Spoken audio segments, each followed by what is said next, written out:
Now, once upon a time in professional wrestling, it used to matter what the fans thought. For example, all you parents out there with kids, when your kids misbehave, you give the New Day a call. The New Day comes over to your house, and we will fight your children. Now, don't get me wrong. A lot of wrestling sucks. But when it's good, it's fucking great. Wrestling is melodrama. Wrestling is mythology. Wrestling is action. Wrestling is comic books. The only thing wrestling isn't is wrestling. Who wants to take back professional wrestling? Welcome everyone to episode 113 of Around the Ring.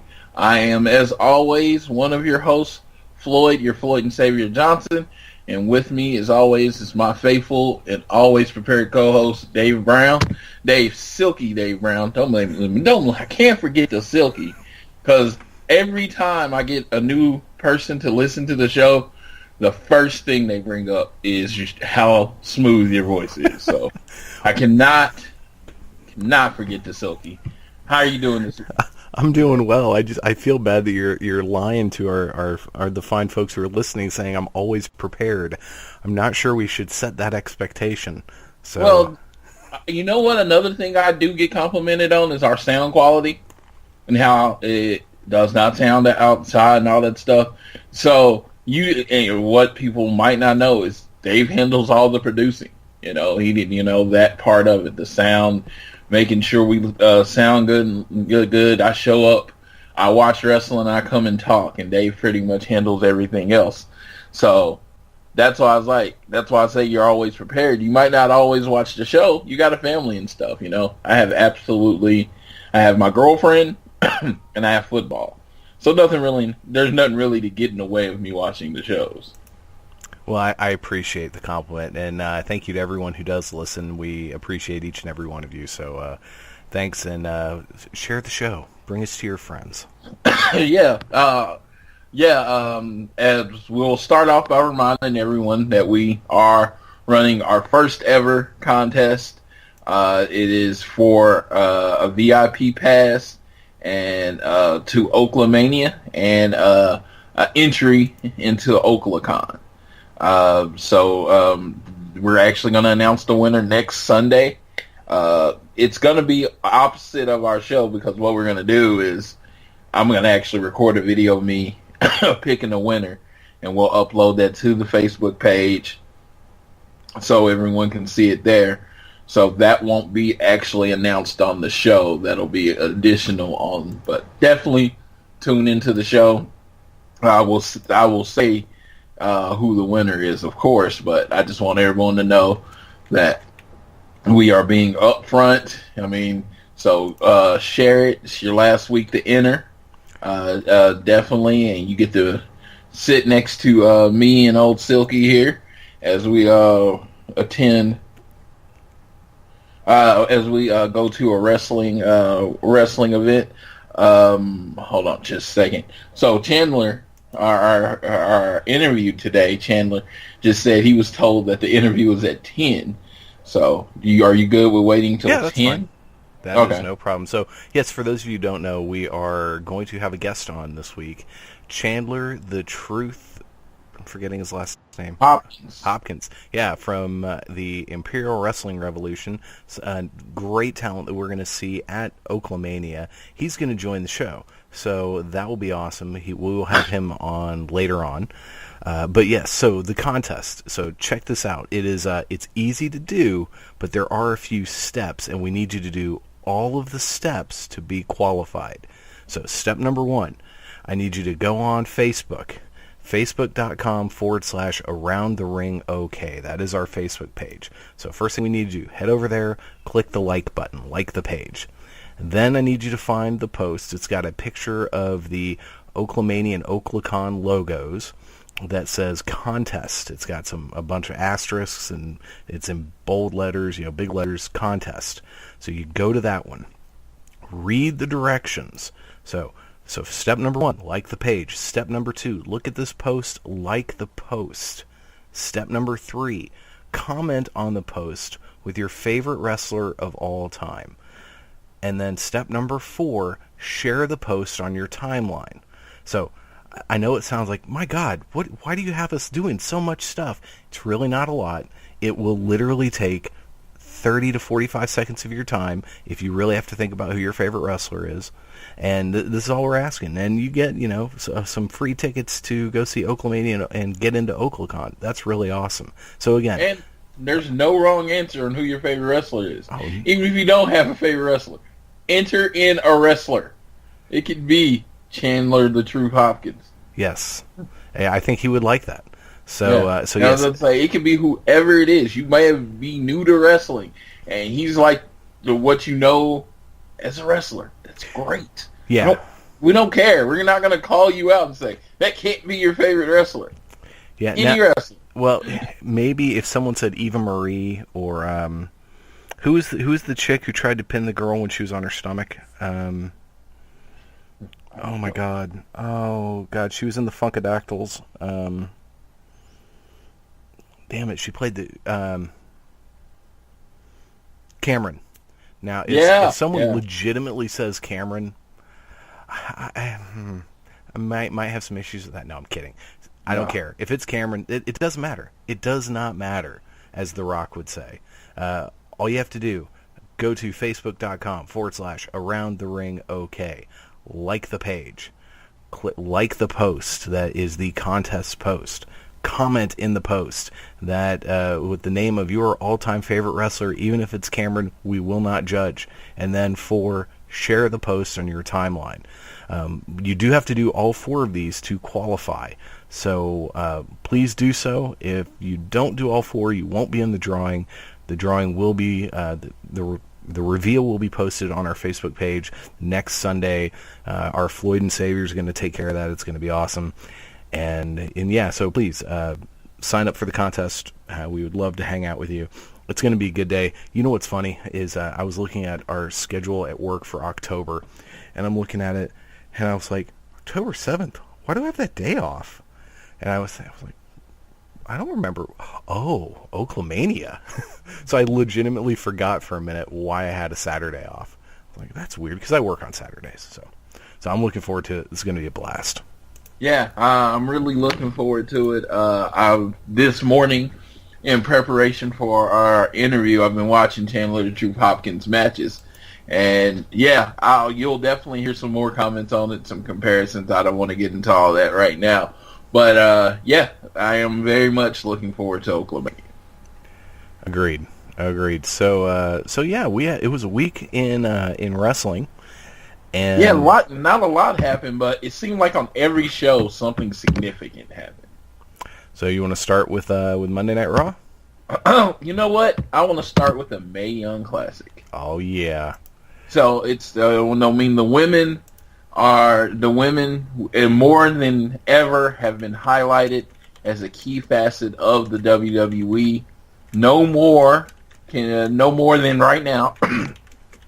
As it's the women's answer to the Cruiserweight Classic and the UK tournament. It is the Mae Young Classic. This was really cool because with Asuka,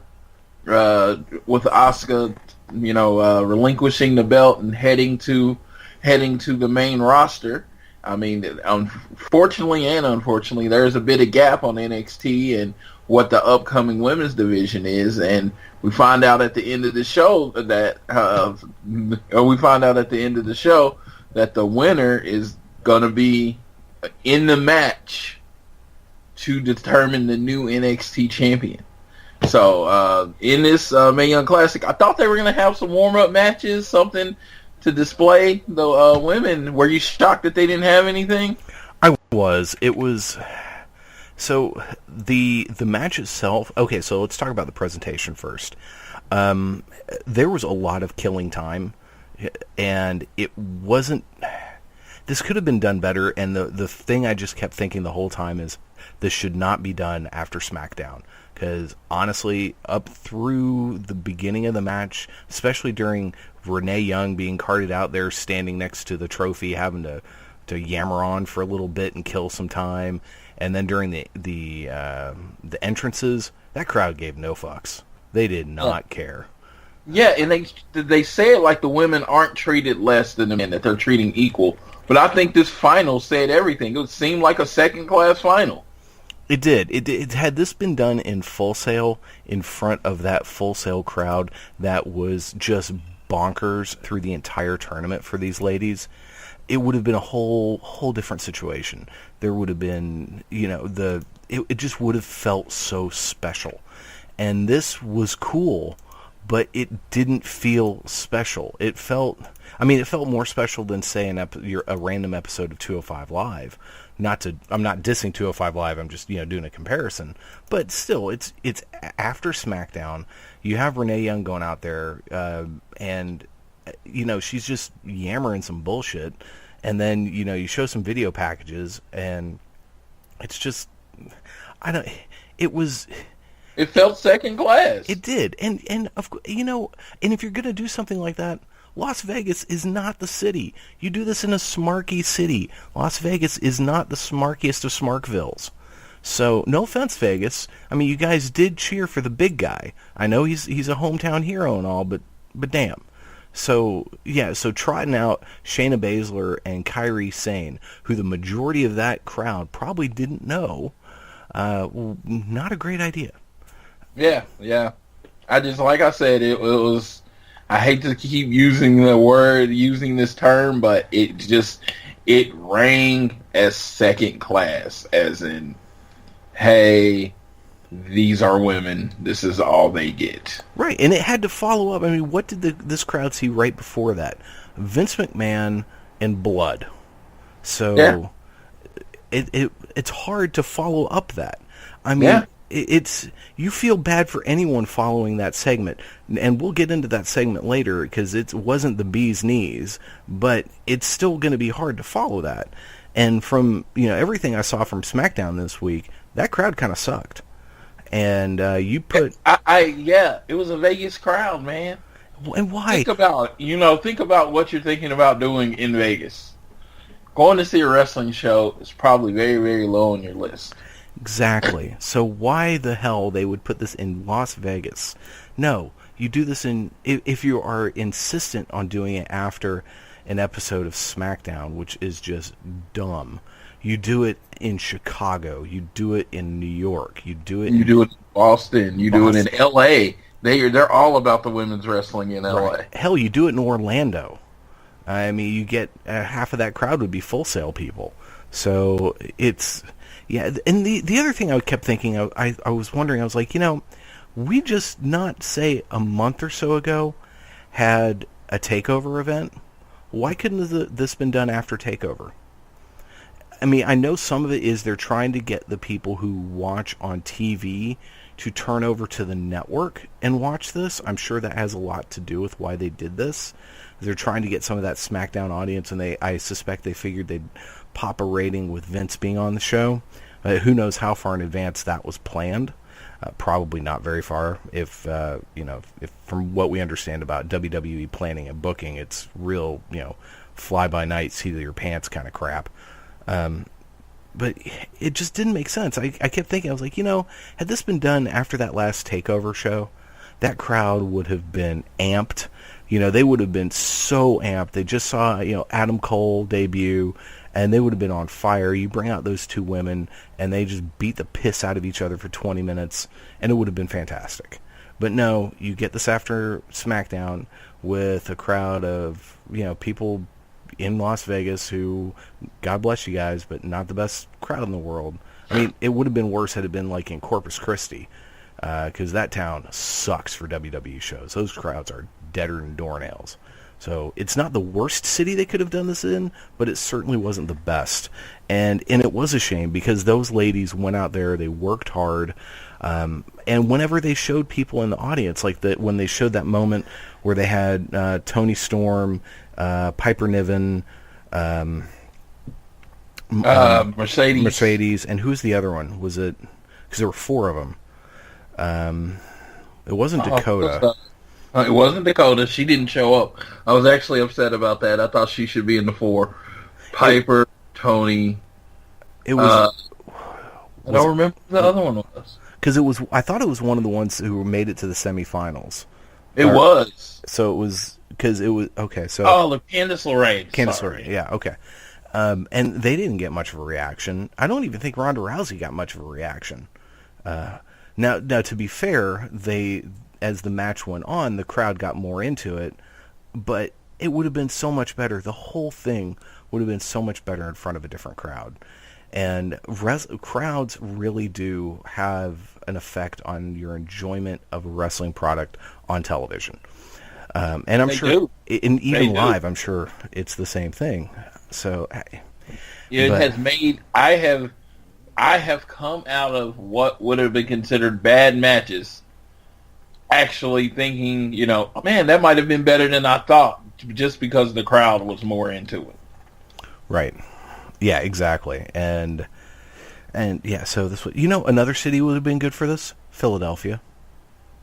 Definitely would have been good.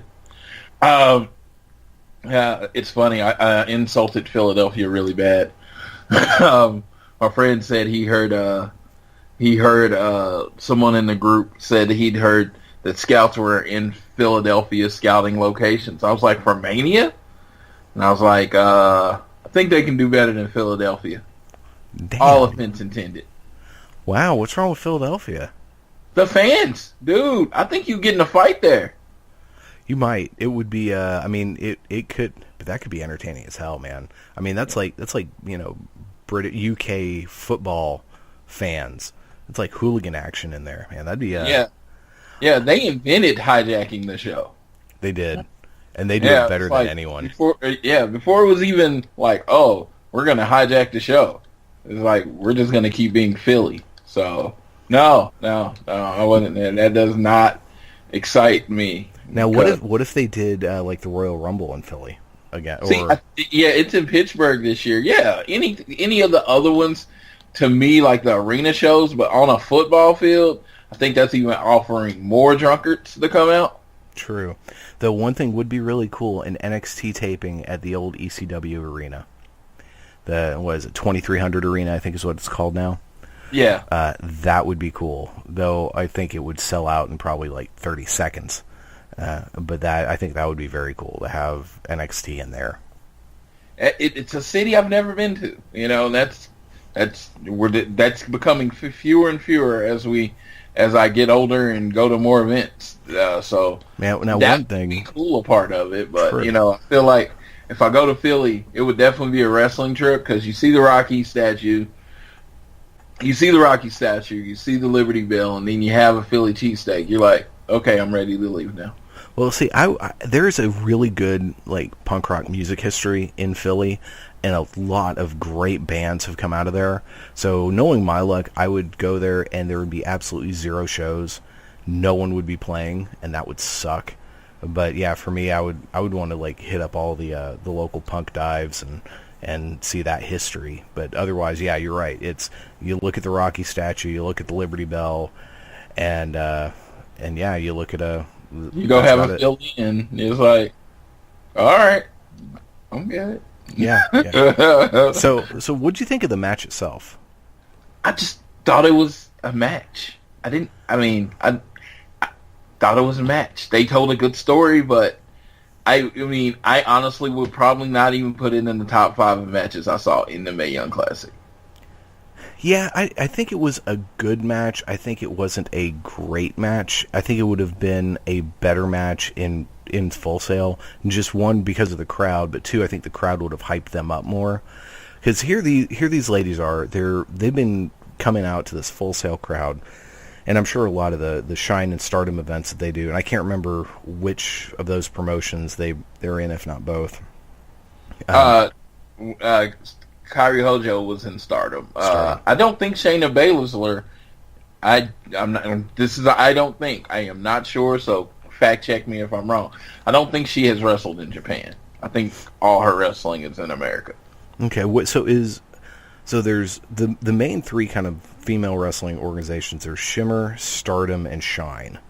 Correct. And is Shimmer the one that's in Japan? Stardom is in Japan. Okay. I think Shimmer's not in there, but Stardom definitely is because the Belter Star and Piper Niven and Toni Storm flew back to Japan right after the Vegas thing. Okay. Yeah. Now, see, I think the Piper Niven Toni Storm match was better than this one. I think Tessa Blanchard versus Kyrie was better than this. The Shayna Baszler Mercedes Martinez match was better than this. That was a damn good match. Yeah, that's what I'm like. It wasn't even the best match for the two people in the main event. They had better matches with other people. Yeah, and sometimes it's just people don't have great chemistry. You think in your head, like here, for example, AJ Styles and Kevin Owens. On paper, that should be one of the greatest matches ever. And every time you've seen them, none of them are bad, but you walk away going, yeah, that was okay. Yeah, and I was going to add that they told an amazing story. If you're paying attention, they told an amazing story with Shayna Baszler's ribs.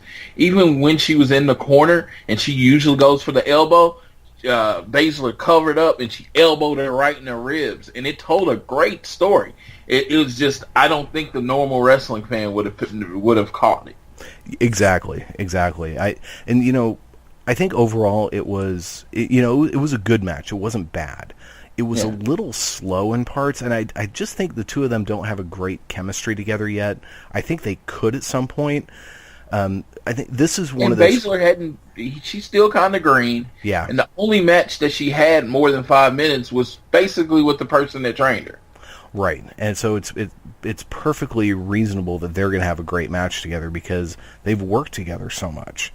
Yeah. And you think of some of the best matches, like I really loved that Piper Niven Toni Storm match, and those two have worked together hundreds of times. Yeah, I was gonna say, they basically came up together. Right, so it's I think overall, I think this was cool. I did love the presentation. One thing I will say, as far as just the presentation, other than being in Las Vegas, I think WWE, and especially from Triple H's standpoint, I think was trying really hard to make this seem like a big deal. I firmly believe that he is a true proponent of women's wrestling. That speech he gave at the Mae Young Classic, or when he came out, when they had that 6-person tag match that was filmed during the Classic, that was, I forget when the special aired, but he came out and he thanked everyone for being at Full Sail, and he talked about how these men have come up and there's this great big pot of gold, and the women come up, they work just as hard, and there's no pot of gold, and that this is the pot of gold. And I really truly think he's trying to change the landscape of things, and he wants women's wrestling to be held on that same level as men's wrestling. And then I think he ran into the big stinking wall known as Vince McMahon and Kevin Dunn, and they decided, let's put this in Las Vegas. This is all, of course, speculation. Because what actually annoyed me is 2 days later, they did NXT tapings in Full Sail. And my whole thing was, why couldn't the Mae Young Classic been before the NXT tapings? They brought everybody in, made it this big deal, like shot it live that Thursday night, or that Thursday night, had a couple singles matches, somebody from the main roster, a 6-man match, to bring people in, and then shoot the finals, and that'd be a big deal. Like I believe what you said with Triple H believing in women's wrestling. The man has 3 daughters. And, I don't know if he wants them to be wrestlers. He probably doesn't. But if he wants them to be wrestlers, what he's like, well, if they decide they want to wrestle, what is their ceiling? You know what I'm saying? Yeah. And the ceiling for women's wrestling was not good before today. No, it was a Playboy model. Yeah. It was like, oh, you want me a Playboy? Oh, okay, cool. Yeah. Oh, your nudes got leaked on the internet. Okay, that's another good one. There. Yeah, exactly. That was what we were looking at as your known. I mean, simply put, Paige is an amazing wrestler. as of right now, she's more and more known for the shit that's on the internet than she is as a wrestler. Yeah. She got herself into some kooky nonsense. So, well, and she did, but I'm just saying it's just like the same thing. A picture dropped of Seth Rollins, but you know what? Seth Rollins is still, people still think of him as a wrestler. True. There is that double standard. There is. Yeah. It's interesting with Triple H, on just a real quick side note. I think being a parent, being a father, in a lot of ways has humbled him. He seems to, and this is just an observation based on what we see on TV, but especially the behind-the-scenes stuff, he seems to care about other people more now and be more about making the overall product and putting everyone over instead of just making sure he looks good. Is the impression you always got, at least I always got of him for years, was it's about me. And now, as he's gone behind the scenes and he's running NXT, and I think a lot of this just has to do with being a parent. Because if you're a decent human being, when you become a parent, some things in you change. And I think that's been really good for him. And I think this is kind of an extension of that.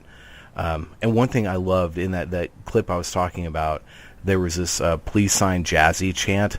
And he made a comment. He's like, "You did this to me with the cruiserweights, and it cost me a lot of money.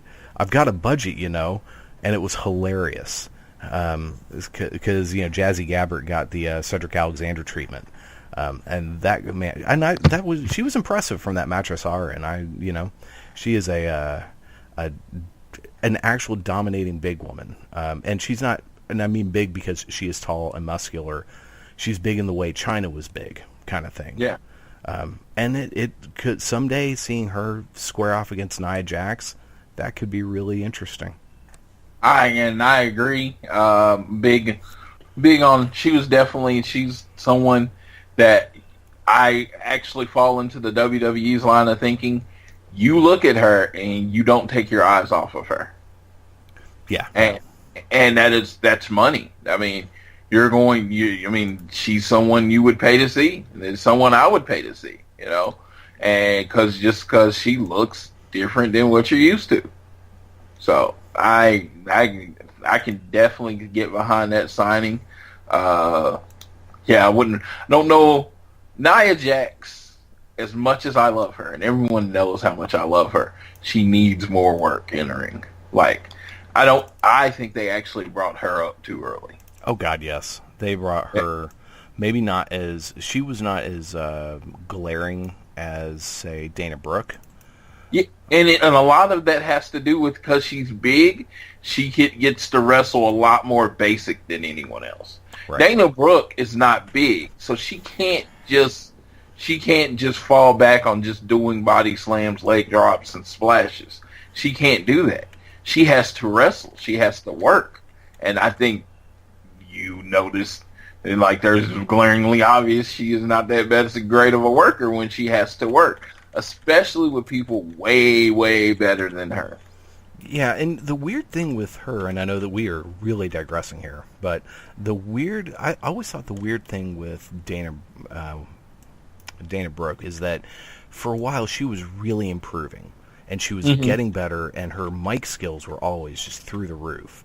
And then I think she got injured, and something happened, and there was some surgery or something, and she came back, and she has done nothing but digress since then. She has gone backwards and gotten worse. And even her, other than that thing she did with Gallows and Anderson, which is the last really good mic work stuff that she did, she has just been, when she's on TV, which is so rare, she's been the pits. You still there, sir? Oh, yeah, I'm still here. Oh, okay. You kind of cut out for a second. Oh. That was the first time that's happened in a long time. Sorry about that. Yeah. No. The recording always picks you up, but it's like the Skype session. I didn't hear you, so we're good. Okay. So, yeah, I forget what was going on. Anyway, any last thoughts on the Mae Young Classic before we move on? I think they missed out on an opportunity. I think everybody expected Kairi Sane to win. Everybody expected her to win. And to me, if I was a WWE writer, if everybody expected something to happen, There's no way that's happening. Yeah, I mean, I don't know if Shayna Baszler would be ready yet to be the person. And I get it, and that would have been even more shocking. And then you would have had a redemption thing with Kairi Sane trying to get to whatever championship she was trying to get to. I mean, dude, I thought of a good spot where she was going in for that elbow in the corner, and Shayna catches her and changes it into that rear naked choke, and I mean taps her out. Like, it took like 3 or 4 minutes, and it was epic. But she more passes out than taps out, and Shayna Baszler wins that way. I just think it would have been different. I mean, you went into the tournament thinking Kairi Sane's going to win. She just kind of won. No real, you know what I mean? It was just like, tournaments are a great way to tell stories, to make new stories, and I just felt like they swung and missed when it came to that. You know, in a way, I think that there were at least 3 people they could have gone with winning this thing that would have been great. Kairi Sane winning it would have been a great option. I think, honestly, I think at the end of the day that was the best option. Shayna Baszler winning also would have been perfectly fine and good, and I think Toni Storm winning would have also been really good. So as long you know, by the time you came down to, what was it, the semifinals on, or the quarterfinals on, it was, all those matches were great. All those women I thought were great. So it was a situation where you could legitimately go, yeah, any one of these women would be perfect for this. I think Kairi is a very special talent, and she's considered, and has been for a long time, one of the best women's wrestlers in the world. So I understand why they went with her. Also, she's signed on the dotted line, so there's that. There's a reason why TJP won the Cruiserweight Classic and not Kota Ibushi, and that's because of a signature on a dotted line. Even though everyone, I think, would have rather have had Kota Ibushi win. And that's where I differ. I thought Kota Ibushi was going to win. I assumed Kota Ibushi was going to win. I was happy someone else won. And see, I didn't like knowing. I don't like knowing. I hate that. True. I never thought Kota was going to win because I didn't think they were going to have someone win who wasn't going to sign a contract, and I thought they were just going to throw enough money at him. But I mean, I didn't know the personality of Kota Ibushi, and that, you know, really money means absolutely nothing to him. Yeah, no, he's a weird dude because he comes from money, so money is not an issue for him, and he's a weird cat. If he didn't look the way he did, like being a really good-looking dude, if he was, you know, kind of fat and creepy looking, he'd be that creepy dude at the comic book shop who living in the basement, who everyone, you know, walks away from as quickly as possible because they're creepy AF. Yeah, so you know, kind of like me. I know, I'm kidding. Maybe not.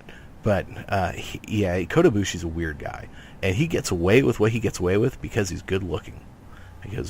Because why? There are 2 things in the world that make you get away with anything. 1 is money. 2 is looks. Now, if you're good looking and you have money, man, shit, you can walk on water. That is 110% true in my opinion. But the Mae Young Classic overall, I gave it a solid B+.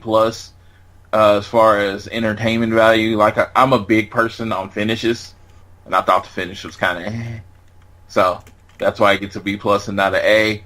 But overall, what it's done for women's wrestling, amazing. I'd like to see it. Personally, I like to see it every year. As in, when I say every year, I don't necessarily mean it has to be a 32-person tournament. Maybe next year it's a 16-person tournament or whatever. But you have to keep women's wrestling in the forefront. I agree. I think this was a solid B+ event.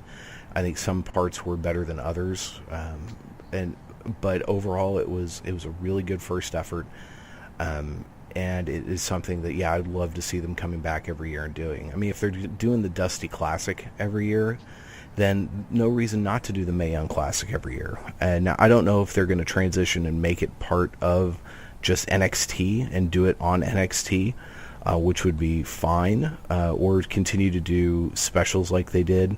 But yeah, once a year, once every couple of years, and maybe even set something up where it's like an every other year situation where one year, whichever division is getting really depleted at that time, you have one of these tournaments and you bring in a whole bunch of people. But yeah, I think it's really good. I enjoyed it. I think they've got a ton of talent that if they're able to sign them, they're going to have just a hell of a division in NXT going forward. And it's a perfect time. I mean, for a long time, that division was kind of, treading water, and some new people came in, and, some people were built up, because you had Nikki Cross and Ruby Riott, who really came in and I think did some cool stuff. Ember Moon, finally kind of matured in her role throughout NXT in the last year or so.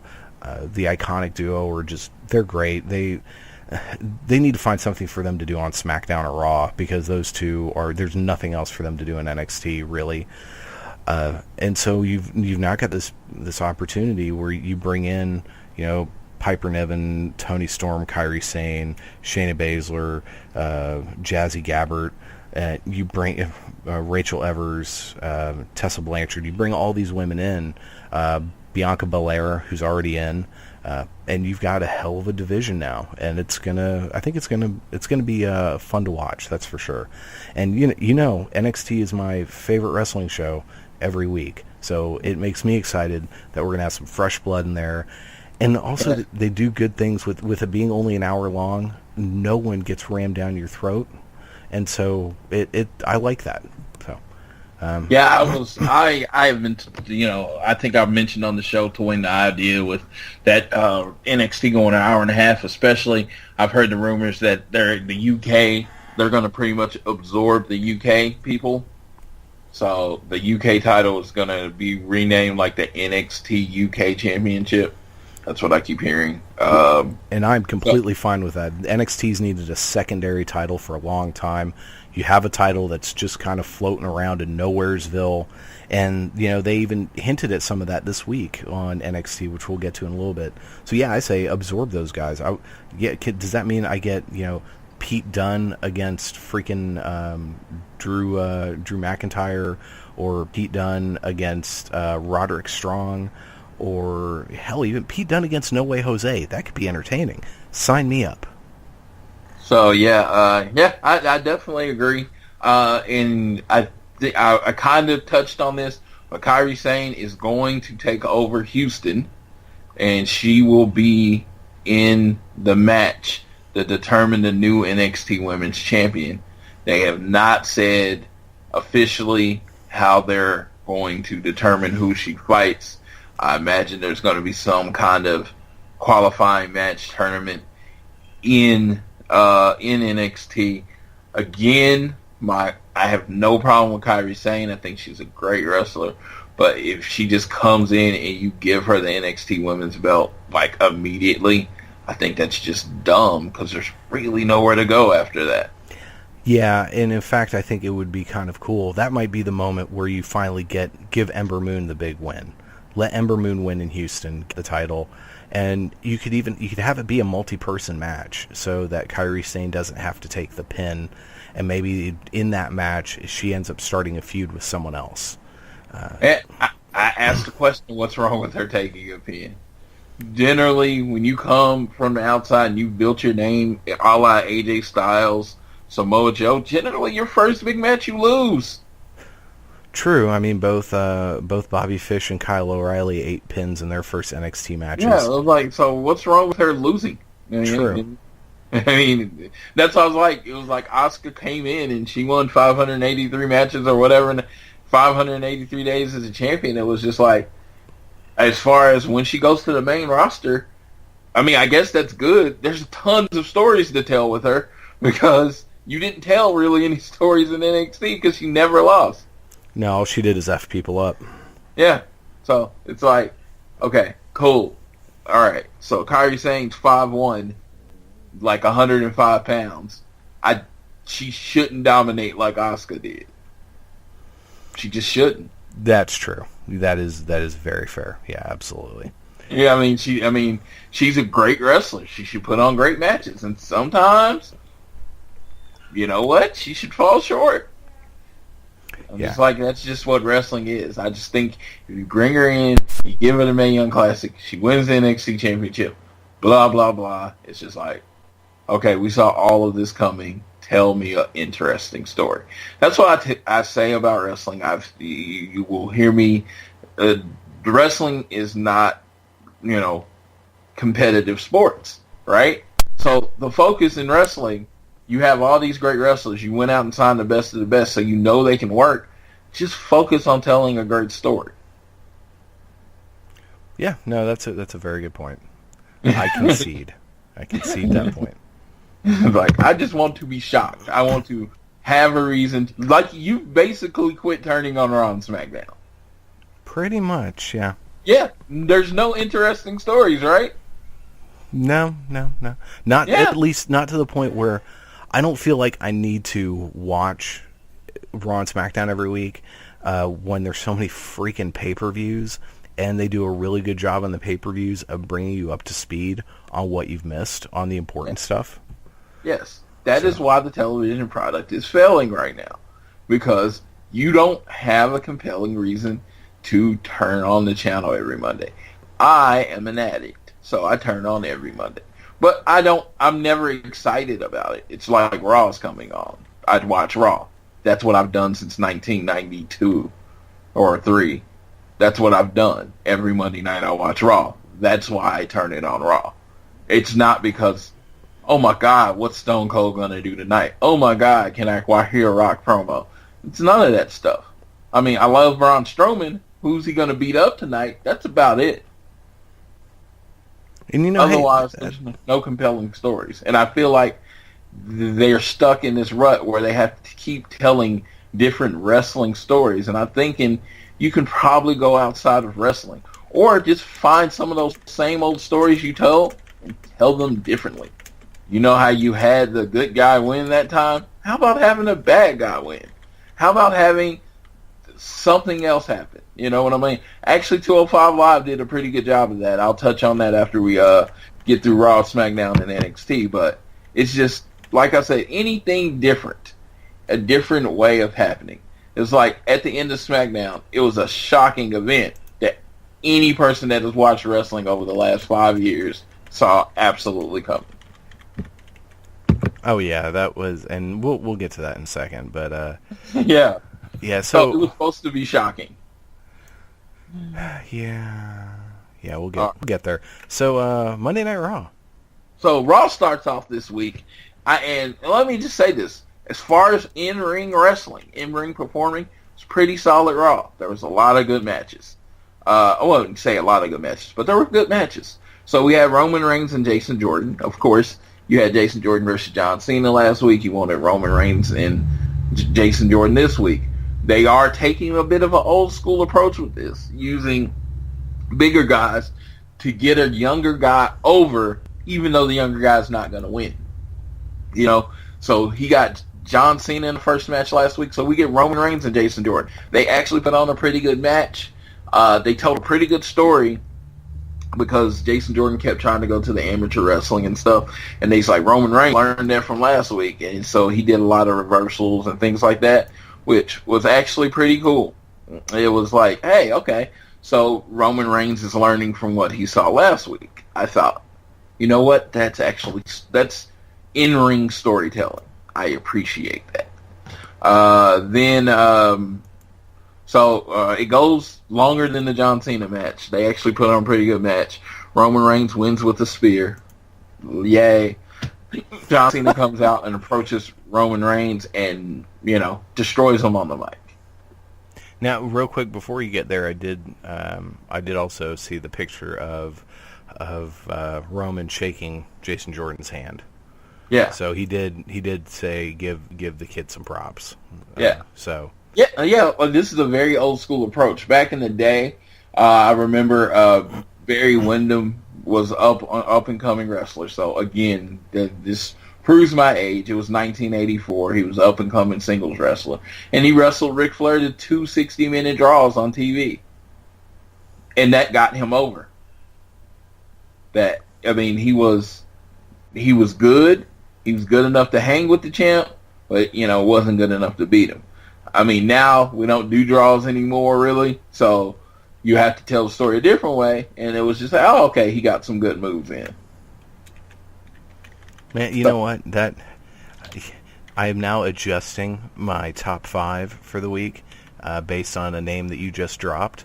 So we got a pretty cool top 5 coming up later on. So okay, yeah, that's awesome. So I do love the top 5s. That's our thing. They've been on hiatus for a few weeks, but they have been on hiatus for a few weeks. Coming back today.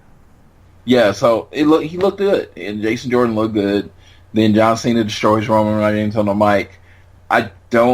Like I said, I don't know if this is just how it's playing. John Cena's going to win on the mic because Roman Reigns is going to win in the match. I don't know if that's how it's playing. I assume so, and that's just, to me, I don't feel like I'm going off of too much of a limb there. I assume that's what's going to happen, but it's uncomfortable. I mean, his last line is like, listen to this, or I forgot how he set it up. He says, "I'm like a drug test. You can't pass me."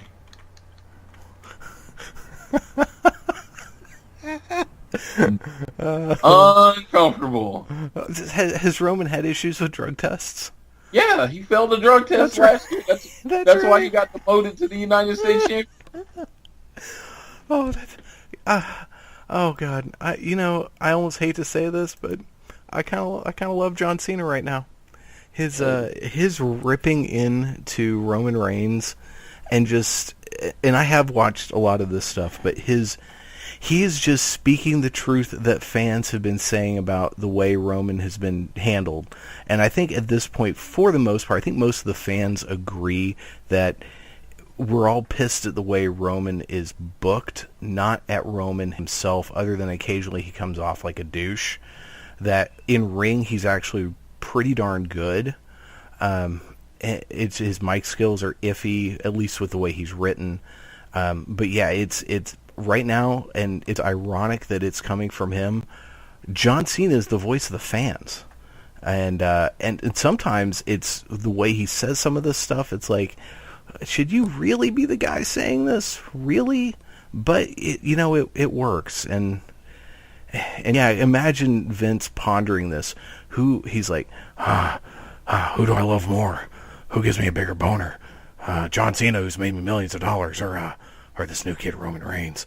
I love Roman Reigns. So yeah, that's my bad Vince impression. Like I said, I feel like Roman's gonna they're gonna try to put on a good match, but in the end, he's gonna end up looking really dominant against John Cena. Which whatever, if that's what you want to do. But didn't John Cena just get his ass beat by old Braun?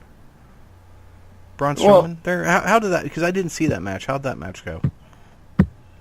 They did it in the most John Cena way possible. Braun Strowman got angry, went and got steps, body slammed John Cena on steps, and completely dominated him, but didn't pin him. He got DQ'd. So for slamming him on steps? For slamming him on the steps? Is that what they DQ'd him for? Yeah, technically, he threw steps at him, which is where the first DQ should have happened. He didn't call the DQ, then he body slammed him he did his power slam on steps on John Cena, and it wasn't a no DQ match, so there you go. Okay, so this brings in some questionable things about what is okay to do in and outside of the ring. Because you see all the time wrestlers get thrown into the ring post. That's not a DQ. Hell, you see wrestlers get thrown into the stairs all the time. Not a DQ. Yet so randomly we're going to say, we're going to make this one a DQ. Fucking A, man. Have some Well, no, consistency. he body slammed him on the steps inside the ring. Okay, then that's a DQ. Yeah, I was gonna say that I was not clear. I apologize. Oh, that's okay. So had he body slammed him on the steps outside of the ring, no DQ. Inside of the ring, DQ. I can't answer that because that's the way it should be. Yeah, because the ring is just a part of the environment. So yeah. Technically, that's how it should be. So, but did Braun come out looking okay? Braun looked like Braun has looked. They like, hey, we are attaching this star to Braun Strowman, so when he finally eats a clean pin, whether it's Brock Lesnar or whoever it is, it's gonna make a difference. So that's simple. I almost hate that Brock is going to be the one to do it. Just because it's like Brock doesn't need that win. He doesn't. No, and freaking if Strowman got that win over Lesnar, that just instantaneously makes his career more. I mean, his career's already made, honestly. I would say they put a lot into this guy. But you make him beat freaking old boy Brock, and that it's just, yeah. So, but anyway, that's just me. I agree. As we continue through the show, Sasha Banks beats Emma, because I don't really know what they're doing with Emma. It just feels, in my gut, it feels like they're building the Page coming back. I feel like it is, because she say I started the Women Revolution by myself, because she talks about that match her and Paige had. And I'm like, it really started by yourself. You didn't even win that match. And then we got Universal Champion. You know, we have Brock Lesnar dare Braun Strowman to come out and fight him. Braun Strowman comes out, kicks his ass, and leaves. It was a great Paul Heyman segment, but they're doing it perfectly. This is straight 80s wrestling, where King Kong Bundy kept squashing Hulk Hogan for 6 months, and then they finally had the match, and then Hulk Hogan wins. It's just funny because, like I say, we've seen this. So I'm hoping Braun Strowman wins. I hope Brock sees the money in Strowman, because to me, it's like Strowman wins the first time, and then you set up Survivor Series, Braun Strowman as the champion versus Brock Lesnar as the challenger, and then Brock Lesnar wins the belt back. That's what I would do. If your goal is to have Brock Lesnar as the champion till March, or he's supposed to go into Mania the champion, you have him lose to Braun Strowman. No one will see that coming, and then Brock gets it back at Survivor Series. Yeah, I can see that, because that would give him, what, a 2-month run? 2-month run of being just Braun and being the champion. You know, everyone loves that guy right now. And, I mean, people want to see Brock Lesnar lose. I mean, that's simple. Yeah. People are paying and tuning in, hoping Brock Lesnar loses like every pay-per-view match he's in. Yeah. Bray Wyatt beat Goldust, and then took the paint off his face to realize he's just a man. It was a very Bray Wyatt promo before the match, saying he used to think Goldust was weird, and then he realized he's insecure because he hides behind the paint. Finn Balor came out for the save. I'm yawning even in the recap because this, yeah. What are they doing with Bray Wyatt? I mean, really? Yeah. He needs to go away for 6 months. I don't want him to get injured, but he just needs to go away and just go away for a while, because people are sick to death of his, boogada stuff. And it's just, no one cares. And it's sad, because a few years ago, he was such a prospect of you looked at him like, he's going to be one of the top stars for the next 5 to 10 years. And they've just, as they do with so many things, squandered it. He needs to go away, and I would say put him back on SmackDown, honestly. They ruined it. They ruined it by breaking up him and Randy Orton. I know there was a WrestleMania payoff there. It sucked. Randy Orton and Bray Wyatt with Luke Harper, and even if you added Eric Rowan with those four, that is a formidable faction that tells great stories. Because not only do you have to go through Harper and Rowan to get to Bray Wyatt, you also have to go through a former 14-time world champion to get to Bray Wyatt. Yeah. And you put the belt on him and have a long run. So when you finally have that guy, whether it be AJ Styles, maybe it's Kevin Owens turning face, maybe it's whoever, it's gonna really make a difference when he has to go through all those three people and finally gets to Bray Wyatt. Yeah, exactly. It will actually it would have meant something, and yeah, they screwed the pooch on that one. Yeah, Raw Tag Team Division, the 3 teams in the division or 4 teams in the division had a brawl. That was boring. Elias did his whole song and dance thing, then beat Kalisto, which again, why isn't he on 205 Live? I mean, the division was built for him. You know, it wasn't, and I don't mean that as in it was literally built for him, but look at him. Look what he does.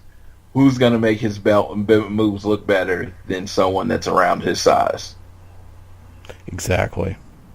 John Cena, and this was weird, and I think this had everything to do with Monday Night Football. Unfortunately, because this was the first Raw where they had to go up against Monday Night Football again. Their main event of John Cena versus Braun Strowman was done at the end of the 8 o'clock hour, or so, going into 9 o'clock Central. So it was done at the main event of the second hour.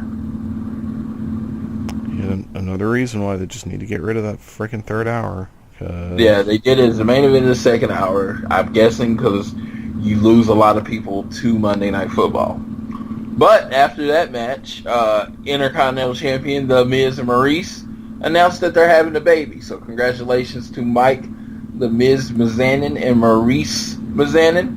I'm very excited. I'm very happy for them. Outside of the ring, anytime you've seen an interview, anytime you see The Miz just being Mike and not The Miz, he's a very down-to-earth, very much has that Ohio type of work ethic and persona about him. He just seems like he's a really good person. Him and Marie's relationship is hilarious because, you know, she has this thick French accent and he still like corrects her on everything she says, and that's hilarious to me because I feel like in my relationship that would get old in like 10 minutes, but he can still do it and it doesn't bother her. And she seems like she's very down to earth and relaxed, even though she's freaking gorgeous, been in Playboy, all that kind of stuff, but she always seems like, you know, she doesn't seem too full of herself. She realizes what she does for a living. So I'm happy for them. I don't know if you have an opinion on it. Oh, I think it's awesome. Yeah, I've in the last couple of years turned the corner on The Miz. I thought he was just awful for the longest time, and then when he moved to SmackDown, and you know, he had that great stuff with Daniel Bryan, and he just turned it on. And when Maurice came back, I think that also helped. He's been fantastic, and yeah, he seems like a nice dude. And so yeah, congratulations to them. Hope they're good parents. Yeah, it's on the show on Total Divas, she said they wanted to have like 3 or 4 kids. So I guess they're both in their mid-30s. So I guess it's time to pick that up if that's what's going to happen. Yeah, definitely. But Enzo and The Miz wrestle. Miz cuts a scathing promo of Enzo Amore saying no one in the locker room can stand you. He says, because you're annoying. And he said, and that's coming from me. A subtle shot to himself back in the day where a lot of people hated him. A lot of people hated The Miz. Alberto Del Rio just said he was so loud. And Alberto Del Rio actually wanted to fight The Miz. He didn't want You know, he didn't want a wrestling match or anything. He hated him to the point where he actually wanted to physically fight him, and he was very open about it in interviews. So that was fun. So where are they going with this? Why they made this big deal about moving Enzo to 205 Live? I mean, do they just have nothing for The Miz to do right now? So they're going to have him. They want to just toss more crap on Enzo for being a dick backstage. So they're going to have The Miz go out there and talk him down. I mean, no, trying to get Enzo over. But is it going to end up in a match? They had a match right then. Well, if this opens the floodgates for 205 Live guys having matches with other people on the roster, please continue. Please. So Enzo and The Miz wrestle. Halfway through the match, you know, The Miz gets pissed, and then The Miz garage jumps him and leaves him laying. And then you show a video clip of Enzo running into Neville, and then Neville looks at him, and he just stares at him and does his, you know, scowl at Neville, and then just laughs. The most evil Neville laugh ever, and it was hilarious. It was like, because nobody from 205 Live came out to have Enzo's back. You know, he just got the shit beat out of him. I think that might be what it's leading to. I truly do. Enzo having some people with him, maybe, but it was, like I said, it was entertaining just in the fact that he got the shit beat out of him. Even though I don't even hate Enzo, it's just I love when factions do what factions do. And yeah, I enjoy watching Enzo selling, so seeing him get the crap beat out of him is always entertaining. Because he's not that great in the ring, but he can sell. He's a next level seller. He's a next level seller. And I do point out, you don't know how good he is in the ring because all he does is get his ass kicked.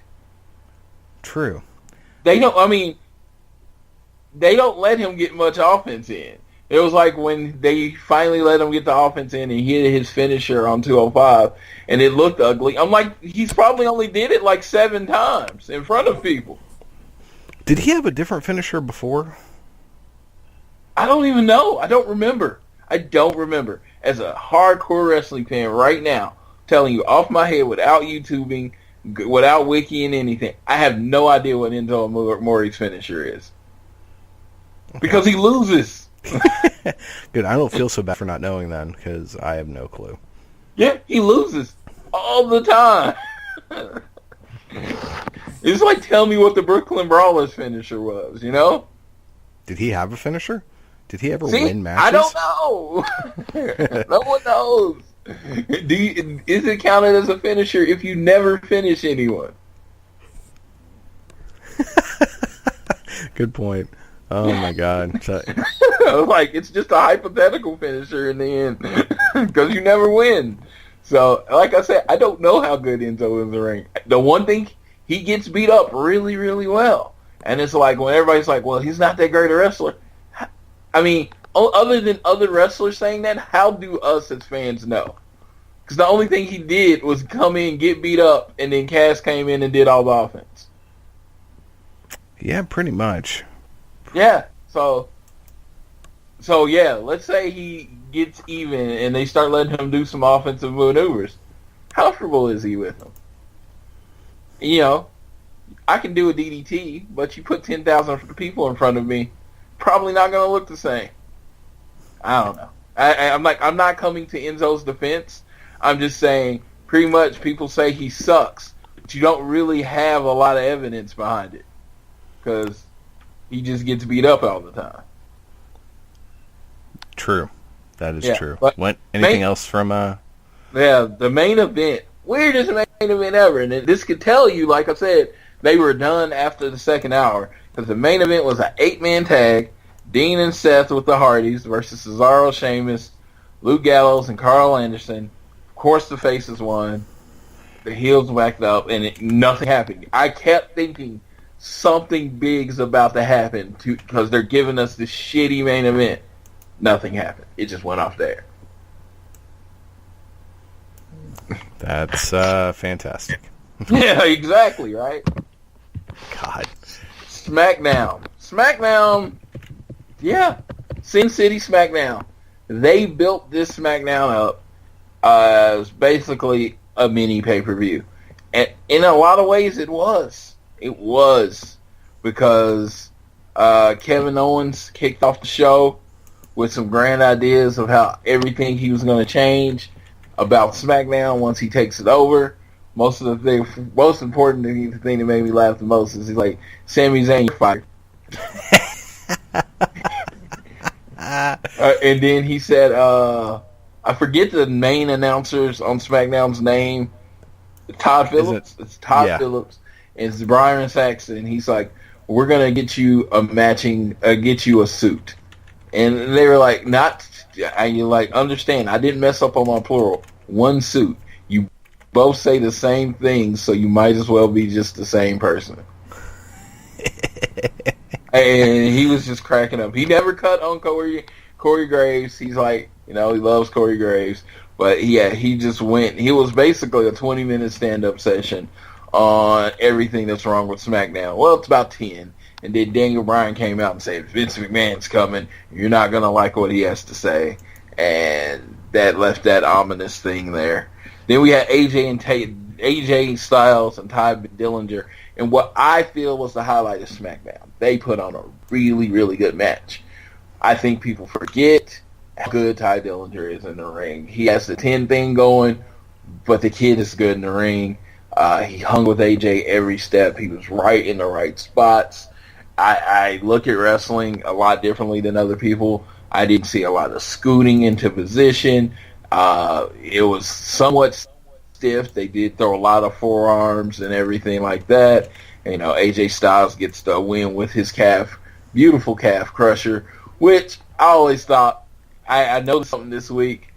I don't think anyone should ever tap up to the calf crusher. Because at the end of the calf crusher, when he is in the normal position of the calf crusher, his head is right by your arm. So just punch him in the face. Yeah, good. That's a good point. But but hey, he sold it well. He made it look like it was the worst, most painful thing ever, and Ty Dillinger tapped out. I thought this match was a solid match. I'd say 3.5 maybe stars. I don't never be a 4 or 5 star match because we absolutely knew who was going to win the match. Which, like I said, it's the whole thing. You can change stories the same way. Like, to me, have AJ and Ty have a really, really great match. Baron Corbin comes out. AJ Styles hits him. Baron Corbin goes to swing back. He hits Ty Dillinger. AJ Styles gets DQ'd. Ty Dillinger wins that way. Just come on. Just give me something a little different. But you know what? There's nothing wrong with a good wrestling match. I say both sides of that thing. There's nothing wrong with a good wrestling match. And it was a good, solid wrestling match where Ty Dillinger came up short. Jinder Mahal had, I wouldn't call it a bad segment, but a very unentertaining segment where he made fun of Shinsuke Nakamura. And the New Day and the Usos, they had a Sin City street fight. I had the obvious question, why would you challenge a 3-man team to a street fight and there's no DQ? So you're pretty much putting yourself in the 3-on-2 match. And guess what? They just did straight 2-on-2. Xavier wasn't in the match, and he stayed off to the side. The New Day won with the Midnight. What was it called? What's their finisher called? The Midnight Train. Yeah, I think it's named after an old soul song. Yeah. Hold on, New Day. Big E actually had him in power slam position. Kofi came actually off the top ropes and jumped off the top of the ring, which landed with like a big ending DDT combination. Everyone's seen the move. But, yeah, and they got the Usos. It was a classic tag team match. Classic street fight. Broke out the kendo sticks. Knocking the crap out of each other. It was so good. These dudes got so... I'm sorry. Yeah. It's called the Midnight Hour. Midnight Hour. Yeah, they're going to wait till the Midnight Hour. Thank you, Wilson Pickett. Oh, okay. I figured it was midnight hour because that's the end of the New Day. Oh yeah. Oh, hey, yeah. So they're now, are they 3 or 4-time tag team champions? 4-time tag team champions. And didn't you say the rumor was that they're going to try to make them hold the belt the most times? That's why. Yeah, so, expect to see them winning and losing the belts quite a bit over the next year. Oh, you don't have to do it in just a year, man. Spread this mess out. So let's, because, I mean, these guys are best together. They could still have singles careers, but they need to stay together as a unit. Yeah, because, unfortunately, for them, they were born African American, so... Damn. They'll never be pushed to champions. No. So, them staying together, and I think they know that. Them staying together is what's best for them. Oh, yeah. Now, if you were going to pick one of the 3 to push as a singles, who would you pick? Big E. Yeah. I mean, Kofi's amazing, but he's old now. I mean, I feel like they missed the train on if they were going to ever push Kofi. What about Xavier? Xavier, no. I mean, 205 Live champion, maybe? I would not pick. I mean, he's tiny. It's short. And I have a thing against short people. You know that. Yeah, I think Big E is the obvious choice of the 3 that you would pick to push. I would personally push Xavier because but then again, I mean, why mess with a good thing if it ain't broke? Yeah, and that's what I was like. My idea is to never break them up. But Big E is. People don't realize how athletic that dude is. That spear on the outside of the ring to keep from tearing the other person's ACL is all on him. Yeah, and how he hasn't killed himself yet on that. Yeah. I mean, granted, his neck is bigger than an oak tree, so I'm sure that has something to do with it. Yeah. But it's kind of terrifying watching him do that because you're just waiting. It's like, is this the night he breaks his neck? Yeah, and the big ending as a finisher, it doesn't hurt, but it does look wholly effective. And most importantly is, he would be a scary heel. Somebody that strong, that fast, that agile, he's like a Black Rusev. He's a scary heel. True. Yeah. Just think if he takes that power and starts trying to actually hurt people instead of having a good time. Very true. He's a pretty scary heel. That's why I'm like, if you want to, but his nature is that he doesn't. It's funny because he always comes off this big goofball. And he doesn't seem to like fans all that much. He comes out very, very, very much about like when I'm not. Wrestling and stuff, kind of leave me alone. That's not completely unreasonable.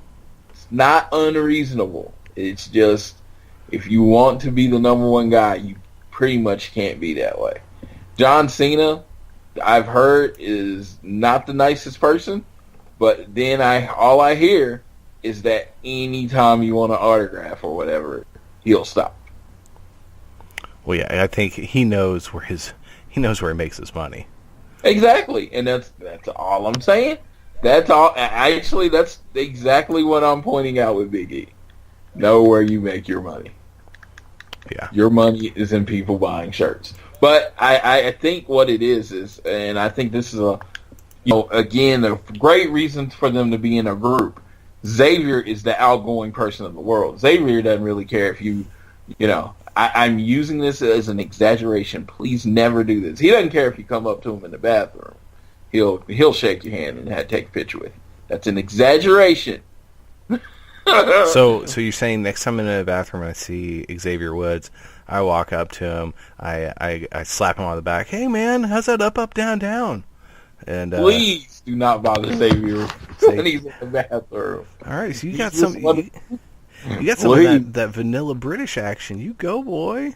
I'm going to say, please do not bother Xavier Woods when he's in the bathroom. You heard it here first, folks. Talk to Xavier Woods in the bathroom. Tell him around the ring sent you. Oh, yeah. I'm about to say, he's not the biggest guy when it comes to wrestling, but I'm pretty sure he can kick my ass, so. You say he's not that big. He's ripped, though. I mean, his physique is outstanding. But he's short, and he smiles too much. Yeah, but you know what's the difference? It's so funny, because Apollo Crews has that same problem. He's short and he smiles too much, also has a great physique. But there's something different in their smiles. There's something just so nerdy and genuine about Xavier's smile that he just seems full of life and full of it. And Apollo Crews just comes off as... I don't know what else to do but smile. Exactly. Like, he's still in this holy crap, I can't believe I'm here phase. Which I'm sure at this point the bloom has fallen off that rose. And he's probably like, oh my god, why am I here? Some days. But, so what else jumped out at you from SmackDown? Well, since we got new tag team champions, Natalya finally had her defense against Naomi, just pretty much straight beat her and tapped her out, which I was definitely okay with because, sometimes someone's just better than another person. That's okay. Then we had Dolph Ziggler did his entrances thing. You hated that. I hated it. Oh my god, that was... So I did. Floyd told me, he's like, you have to watch the last 20 minutes of SmackDown this week. I said, okay. So I went and I watched it, and that shit was painful. I mean, It was so bad. And I can't tell. The look on Ziggler's face was, hey, I know this sucks, but I'm going to show them how much this sucks by making it suck even worse. And it's so bad. It just comes off to me is that they're building to something. Really, it does. Maybe I'm wrong. Firing him. I don't know. Yeah, it's coming off that it's building to something. Because then you had, and I think these things have something to do with each other. Maybe they don't. You had Shelton Benjamin and Chad Gable wrestle the Hype Bros. They beat them, and Zack Ryder looked visibly pissed after the match. So here's my question. I thought they were leaning toward a Mojo Rawley being the heel and dumping on Zack. And, Zack eats the pin in this match. Mojo goes over and does his huggy handshake thing to Gable and Benjamin. And then they both extend their hand to Zack Ryder, who just, puts it away and leaves.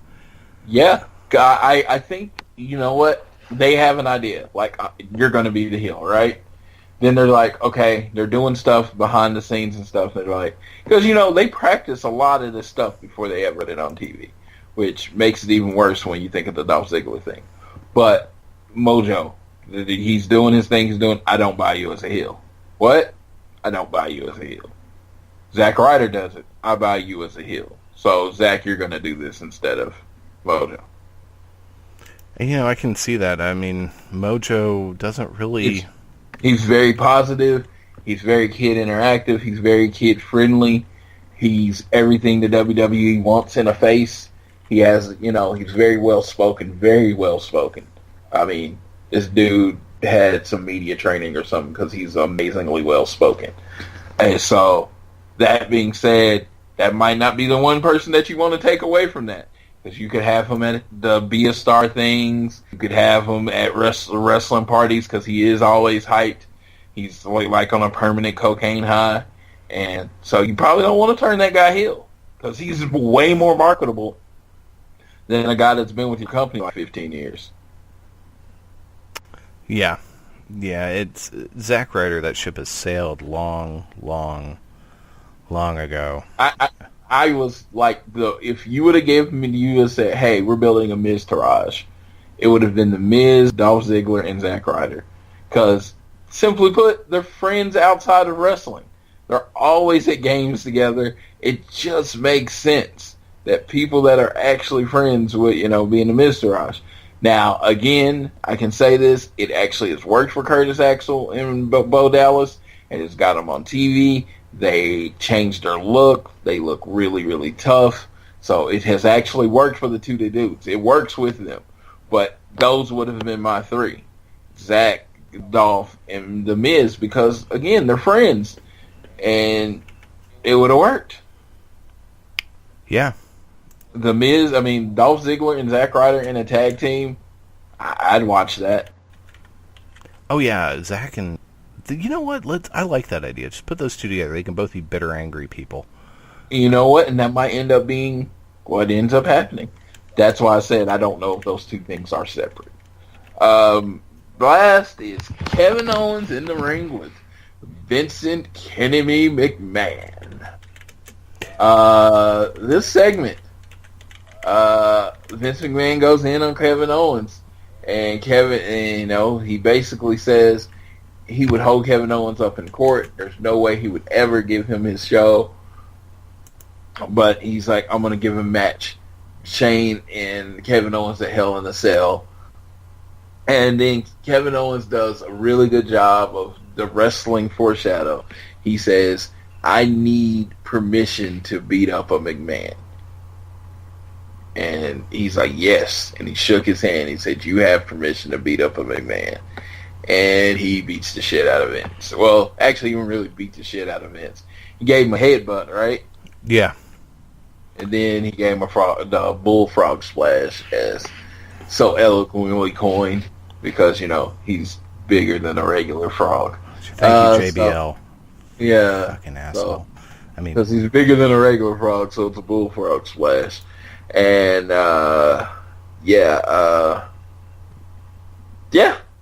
Kevin Owens, Vince McMahon has to get carried out. Kevin Owens, because if you didn't know this, Vince McMahon is 80 now.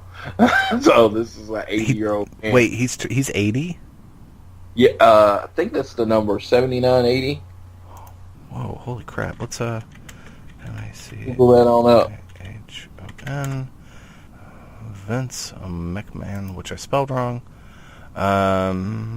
He's 72. See, they kept saying like he's an 80-year-old man or some shit like that. Yeah, he's a 70-year-old man. Yeah, he's the same age as my parents. He's born in 1945. So, okay. So yeah, he was actually born 5 days before my mom. That is awesome. Yeah. What I was saying, he just turned 72. He got carried out. Stephanie McMahon and Kevin Owens shared some glares. I could see Stephanie McMahon like, yeah, I wanted you to put him out permanently kind of thing, because, she's never not a heel. And so it worked out. Were you shocked at that moment? No. I had kind of heard about it. I had heard about the headbutt heard around the world. And so what I was disappointed when I watched it, I actually was hoping the headbutt would be more brutal. And I'm glad it wasn't, because as we know from Shibata, a shoot headbutt can fuck you up. But it looked like a headbutt, and the rumor is that Vince bladed right before to make sure it would bust open. And I guess he just wants to look like a strong, badass man one last time. I don't know. It was your standard Vince. He got on him for being fat. I'm rich. I'm better than everyone else. Which, at what point did that become the babyface thing? He's running down Kevin Owens, and people are cheering him. It's like, no, this guy's a schmuck. But Kevin Owens hit him with the headbutt. He hit some weak kicks. He hit the frog splash, and yeah, it was a thing, I guess. It's like they wanted way more of a reaction than anybody was ever gonna give it. Right. And again, that crowd sucked. And yeah, they popped for Vince, but Vince shows up once a year, once every 6 months. Every crowd pops. You could have been in, and no offense to this community, but you could have been like Omaha, Nebraska, and the place would have gone bonkers for his, walking out, doing his stupid little arm walkie thing that he does. I really don't like that man. I kind of liked watching him getting clocked in the head. I really wonder if they both got concussion tested afterwards, because as much as I'm like, that was disappointing that it wasn't harder, I would not want to take that headbutt. No effing way. No. No, thank you. No. Headbutts in general always look especially devastating to me. Some do. I would take. I think Jack Gallagher's headbutt that he gives looks far more devastating than what Kevin did. I mean, and the thing is, Kevin Owens isn't known for throwing a headbutt. That's the other odd thing. The headbutt didn't make a lot of sense in that situation. No, and in fact, when he super kicked him later, that made more sense. The super kick is something he uses on a regular basis. So had he done the thing where he was just like, turned him around for a minute and then hit him with a super kick, that would have made more sense. That's true. I mean, I actually have no argument against that. Or punch him, kick him in the gut, pop up power bomb. Not that I think Vince has the mobility to make that jump, but it would have been better. I mean, yeah, fine. It was a shoot headbutt. It sucked probably to take, and there was blood, which that always makes things look more real. But it was just whatever. I really didn't care about this Hell in a Cell match to begin with, and I don't care anymore now. I don't know if I care any less. I just don't care. I think, honestly, no, I don't. What needs to happen is Kevin Owens needs to go back to Monday Night Raw. He was a much better fit there. Samoa Joe needs to come to SmackDown. And those things need to be changed up because for whatever reason, Kevin Owens is not working on SmackDown. Also, Kevin Owens needs to get as far away from Sami Zayn as humanly possible. Let's keep them away from each other for a year, and then you can build to something later on down the line because we know it's coming. We all know it will come at some point for one of those two world titles. I think they're going to have a match at WrestleMania because you just have to. If you build to it properly. So we'll just get them away from each other. Though I will say the dig on Sami Zayn is great. And the other thing that would be hysterical if you moved him to Raw and he just still would occasionally take digs at Sami Zayn. Yeah, because you do that. Still hate Sami Zayn. Right. And I say one of two things needs to happen. This is the way I look at this. If you're not going to move him and you're still going to get this whole against the McMahon thing, I'd say almost use this as an opportunity to make him and Sami Zayn tag team partners again, to make them a part of a faction. That somehow the McMahon start shitting on Sami, because they have and they like to, and it just gets to the point where they put the past so behind them. That he has to say something, right? And maybe even have.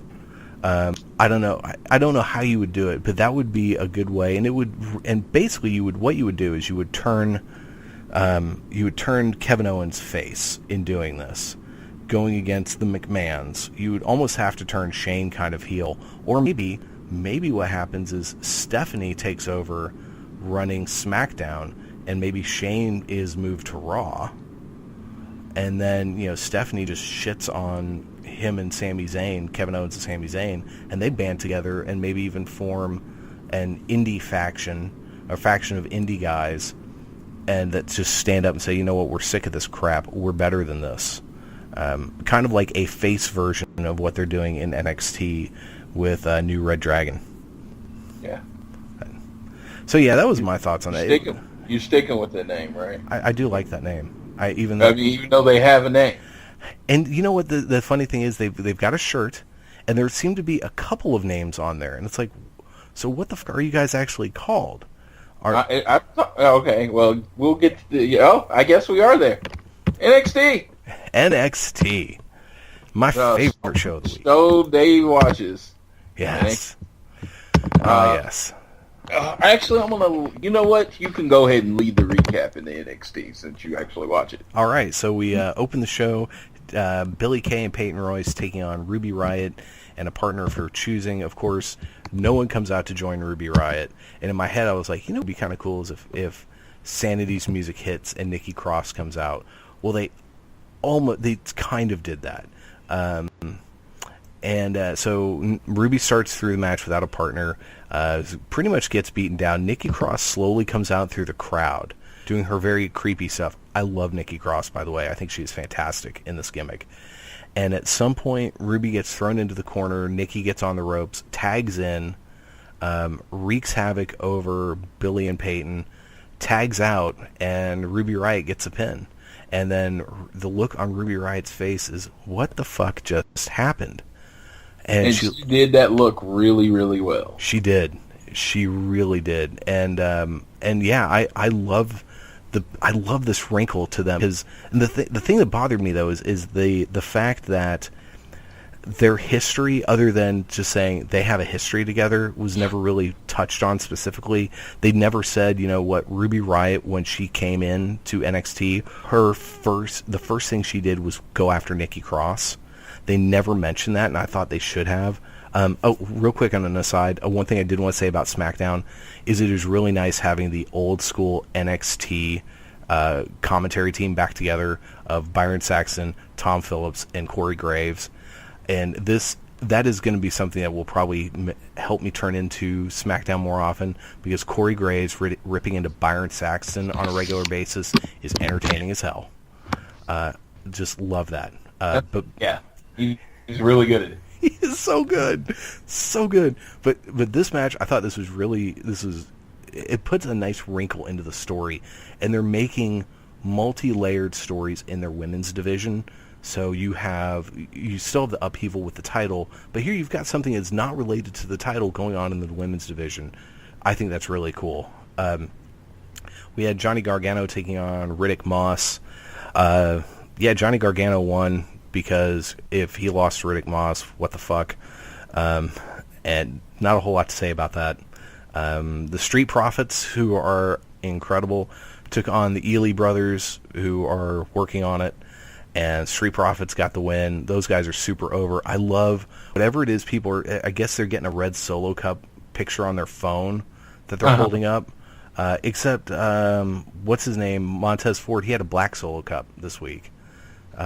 They actually have a Street Profits branded Solo Cup that you can buy from WWE.com.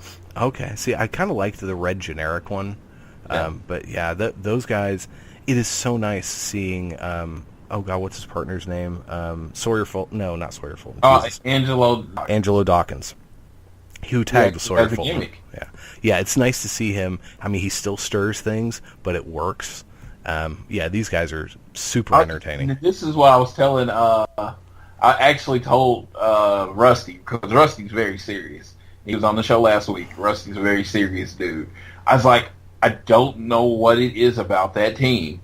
They just make me happy. Exactly. They come out.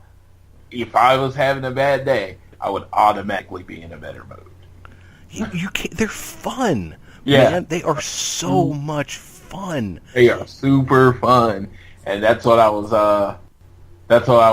telling Rusty. I was like, dude, their music, them coming out, the energy that they have, it's just like, oh, you know what? We pretend to be people up for a living.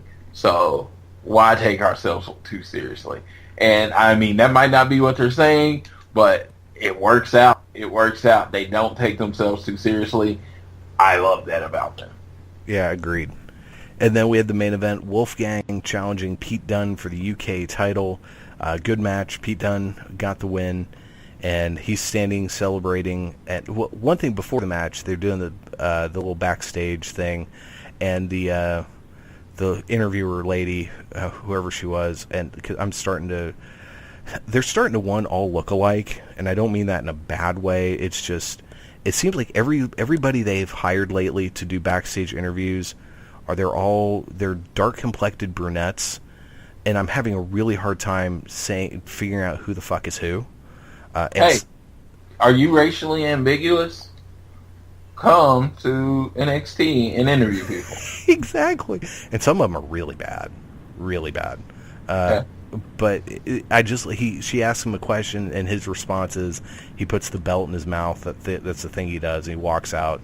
He gets a huge pop. He is just a star. He is so over. And then after the match, Adam Cole, Kyle O'Reilly, and Bobby Fish come out. They surround him, and Pete Dunne does the classic heel thing. He's like, he puts up his hands like, guys, I got no beefs with you. Come on, just leave me alone. We're all heels here. We're all bad guys. And then he does attack, I want to say it was O'Reilly, and then kind of gets beat down. He slides out of the ring. They beat down Wolfgang, and for a minute they tease, like Pete Dunne's like, I got to go save Wolfgang. And he looks like he's going to run into the ring, and he just grabs his belt and leaves. So classic heel. So good. And Adam Cole... Oh, go ahead. I was just say I agree with that. It was just like the heelish, dickish move ever. Oh, yeah. That was such a cock move, man. It was so bad. Now, I ain't getting beat up for you. I don't even like you. Yeah. And then Cole hits a Shining Wizard, which I don't know if they're going to make the Shining Wizard his finisher. I know in Ring of Honor he had kind of a few finishers. He used the Shining Wizard super kick, and then, what did they call it? The Last Chapter, which was a brainbuster on his knee. So we'll see what they end up. I think they're going to allow him to do that because they do a lot. Basically, it's the same move that AJ Styles does. Yeah, and he actually did that variation as well. Yeah. Or the last shot, I think is what it's called. Yeah, he does that move, and then Ty Dillinger does a move similar to that. So I think, I don't know, of course. I think they're going to let him do it. Yeah. So the Ring of Honor guys jump out of the ring after they leave people laying, and at that point, Trent Seven and Tyler Bate come out to do a stare down. So that's kind of cool. It's there. You see right here, they're really starting to integrate the UK guys into the rest of NXT, and I love that. So now they did release some T-shirts for these nice folks. And yeah, that's what I was going to ask. Where did you see a second name? Okay, so let me pull up the shirt. Because I'm actually planning. I don't like to wait. I don't like when people do pre-sales on T-shirts. When I order the shirt, I want them to send it out. All right. Right. So I was actually going to order the shirt Wednesday night. I was actually going to order me, and I'm pretty sure if he listens to the show, he'll be spoiled. I'm going to order me and Rusty a shirt so we could wear it to in the NXT in Houston. Right. Right. That was the goal. And I was like, I'm going to order a shirt, and I look, and they say, oh, this shirt won't be ready to be released till September 29th. Oh, well, I'll order it September 29th. Why would I pre-order a T-shirt? Yeah, good point. So I see two things on here. One, it says Undisputed Era, and that's something Bobby Fish was saying. We're undisputed, but it also says CFO, their initials. So I'm not sure which it is. I love the symbol that they've made for them. It says CFO? Yeah. I'm looking That's at the shirt. Initials? Yeah, Cole, Fish, O'Reilly. Oh, okay. All right. So I guess they just wanted their names on it because they're going by Undisputed. Even they call themselves Undisputed. That's from what everything I saw after that was their name is going to be Undisputed. And you know what? I'm okay with that. I still kind of hope Fish and Cole are referred to as Red Dragon. Or yes. A spoiler from NXT, and it's not much of a spoiler because I did not click on it. It was just a subject. Apparently, someone new is going to join that faction. And you know what the obvious, awesome part of it is? It's a woman. Who from Ring of Honor? And they said a Mae Young Classic person was going to join that faction. Nice. They never said Ring of Honor specifically. So. Oh God, who could that be? I was actually quite excited about that. That is cool because I love how Sanity has Nikki Cross, and that's such a cool thing with that faction. Also on the back of the shirt it does say "Shock the System." So I love what they're doing with these three. It does have a very NWO feel to it. Shayna Baszler, you think would be the one? Huh? You think it's going to be Shayna Baszler? That would be awesome. I wouldn't have a problem. I wouldn't have a problem with that at all. man, that's Yeah, it's a good reason to keep watching the show. I know we both watch the show pretty religiously. So that being said, I just chose not to click on it and see the results. Yeah, I don't read any of the spoilers. Unfortunately, I love Twitter. I've had to unfollow quite a few people because I met them down in Orlando at NXT, and they go to the tapings and they spoil everything. Yeah, people need to stop doing that. I mean, yeah, they you know what? They probably have followers that want to be spoiled. See, I am one of those people that we started watching wrestling in the 70s and 80s. And, you know, you were the late 70s, I was the early 80s. No, I'm not that old. It was WrestleMania 2, man. Come on, shit. So you actually started watching wrestling after me. Probably. When did you start? Birth. That's wrestling right. has never not been a part of my life. My brother is 10 years older than me, and it has never not been a part of my life.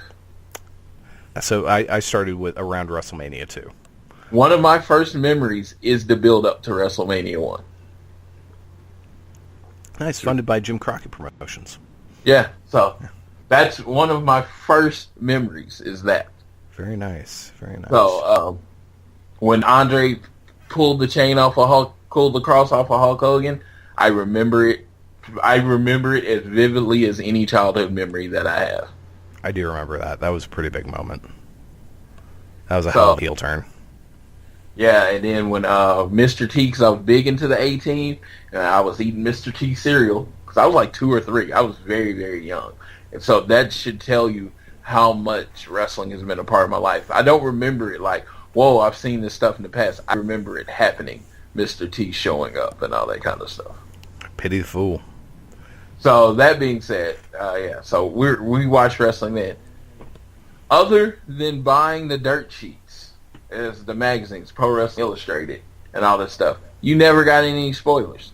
And on the Pro Wrestling Illustrated, it was generally like 2 months earlier. Like the champions in the back of Pro Wrestling Illustrated, good chance, except for Hulk Hogan and Ric Flair, they weren't the champion anymore. Yeah, and the thing, Pro Wrestling Illustrated was all in kayfabe. And apparently, a lot of the interviews that were done were all just bullshit. They weren't actually interviews. Like Apter and all those guys, they just wrote things, essentially what they would think these guys would say in character. So a lot of that stuff was just all work. It was all worked, which is hilarious and disturbing all at the same time. I used to say that I was reading WWE Magazine every month, and I even said, I was like, now that I got older, I was like, these interviews were written in character. These people never did the actual interviews. Exactly. And it kind of upset me because I used to make sure that was like one of the few expenses I had was WWE Magazine or WWF Magazine every month. So that being said, I hate spoilers. I wish they could get rid of them. I mean, it's like I love the internet. You can talk to Dave. Pretty much, I am consistently and constantly on Facebook.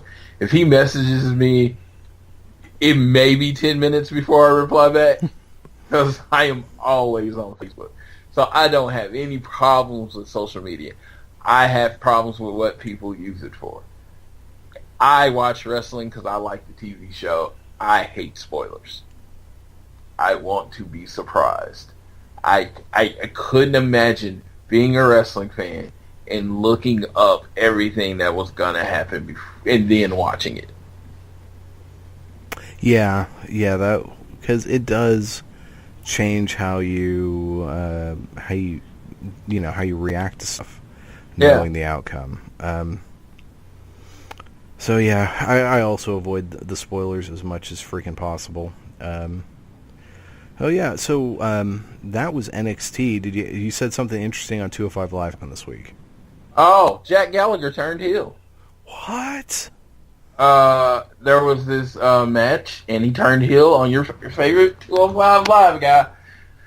There was a match between Brian Kendrick and Cedric Alexander, And at the end of the match, Brian Kendrick actually had somewhat of the upper hand against Zed, and Jack Gallagher comes out and he has his umbrella in his hand and he looks like he's about to hit Brian Kendrick, and he lays in to the man they call Cedric Alexander.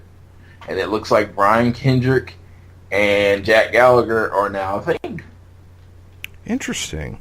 Well, I Which, tell you, again, shocked me. I don't know where it's gonna go. I don't even know Gallagher can pull it off. But you shocked me. and I tell you what, Gallagher and Cedric as a feud, yes, please. I will be watching some 205 Live for that. And just as we were talking, I'm skimming here through Twitter.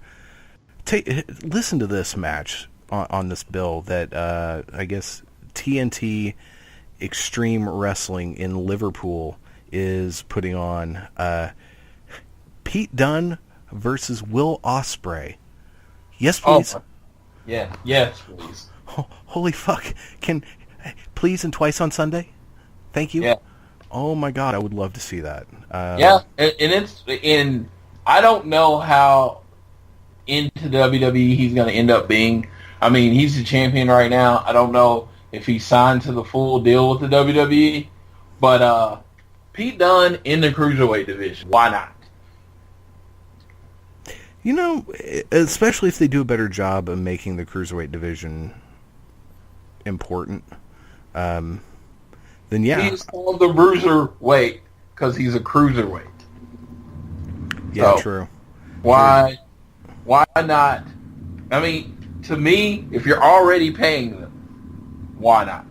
Yeah, and I'd rather him get a nice run in NXT first, honestly. But more than 205 Live, I mean, I'm like New Japan. If he doesn't end up having a full-blown deal, can you all sign him? Because that would be awesome. Well, I know he can still work. I mean, him and Mark Andrews run an indie in England or whatever. They run an indie there. So I know he can still work indie shows in England. I just didn't know how.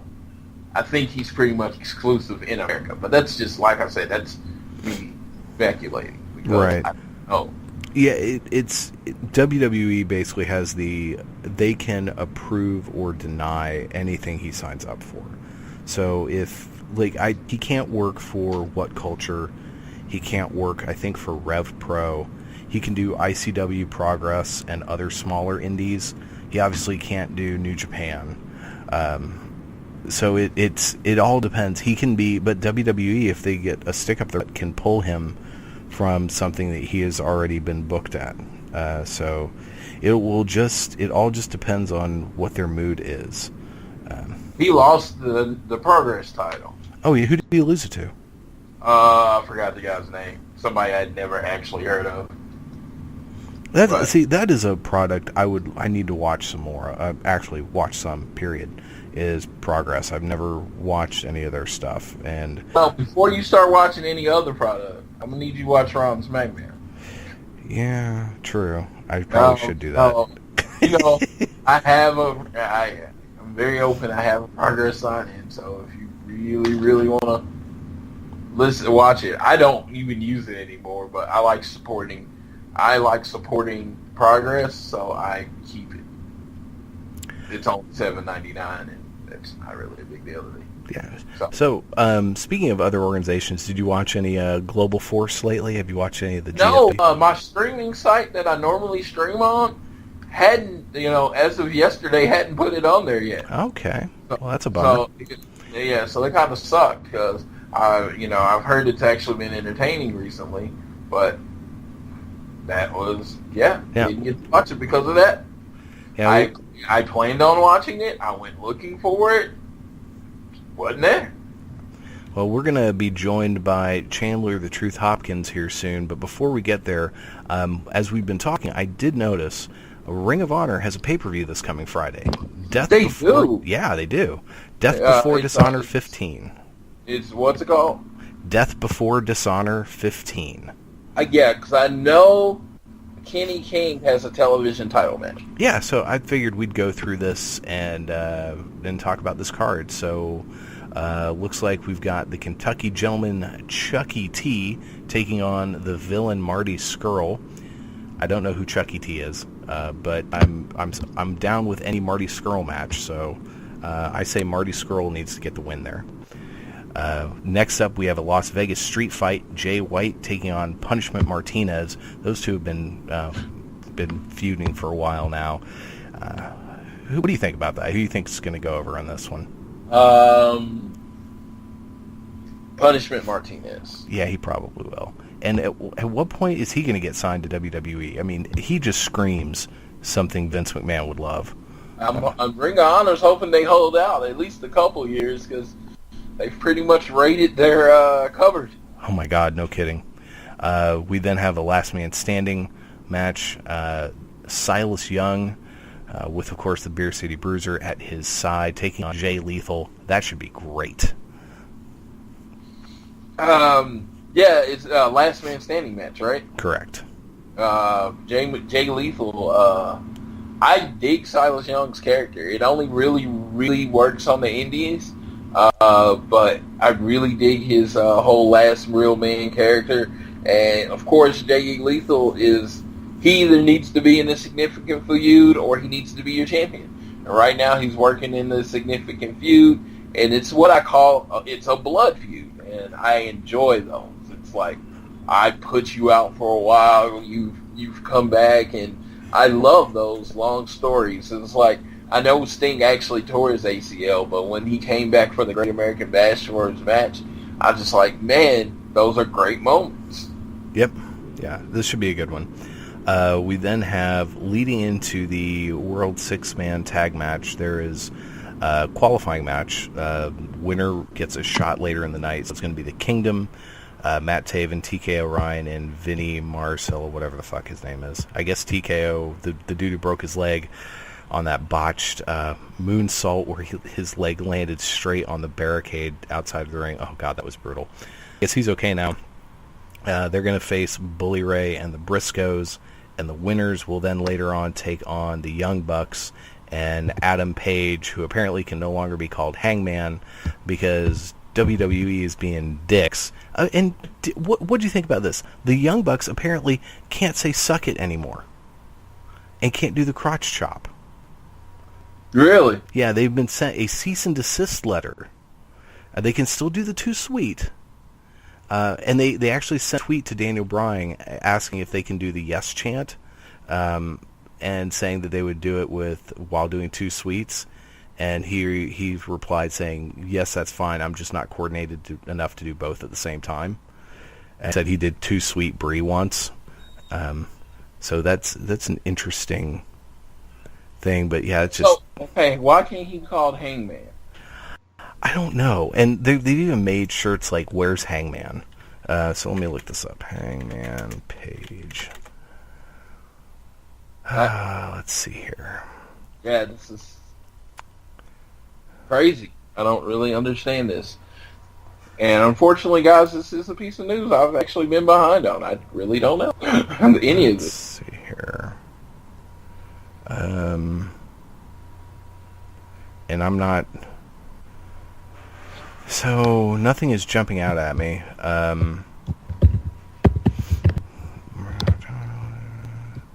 The Hung Bucks. When he's tagging with the Young Bucks, they're called the Hung Bucks. That's fantastic. Oh my God, that is so good. So, let's see here. What is on his Twitter?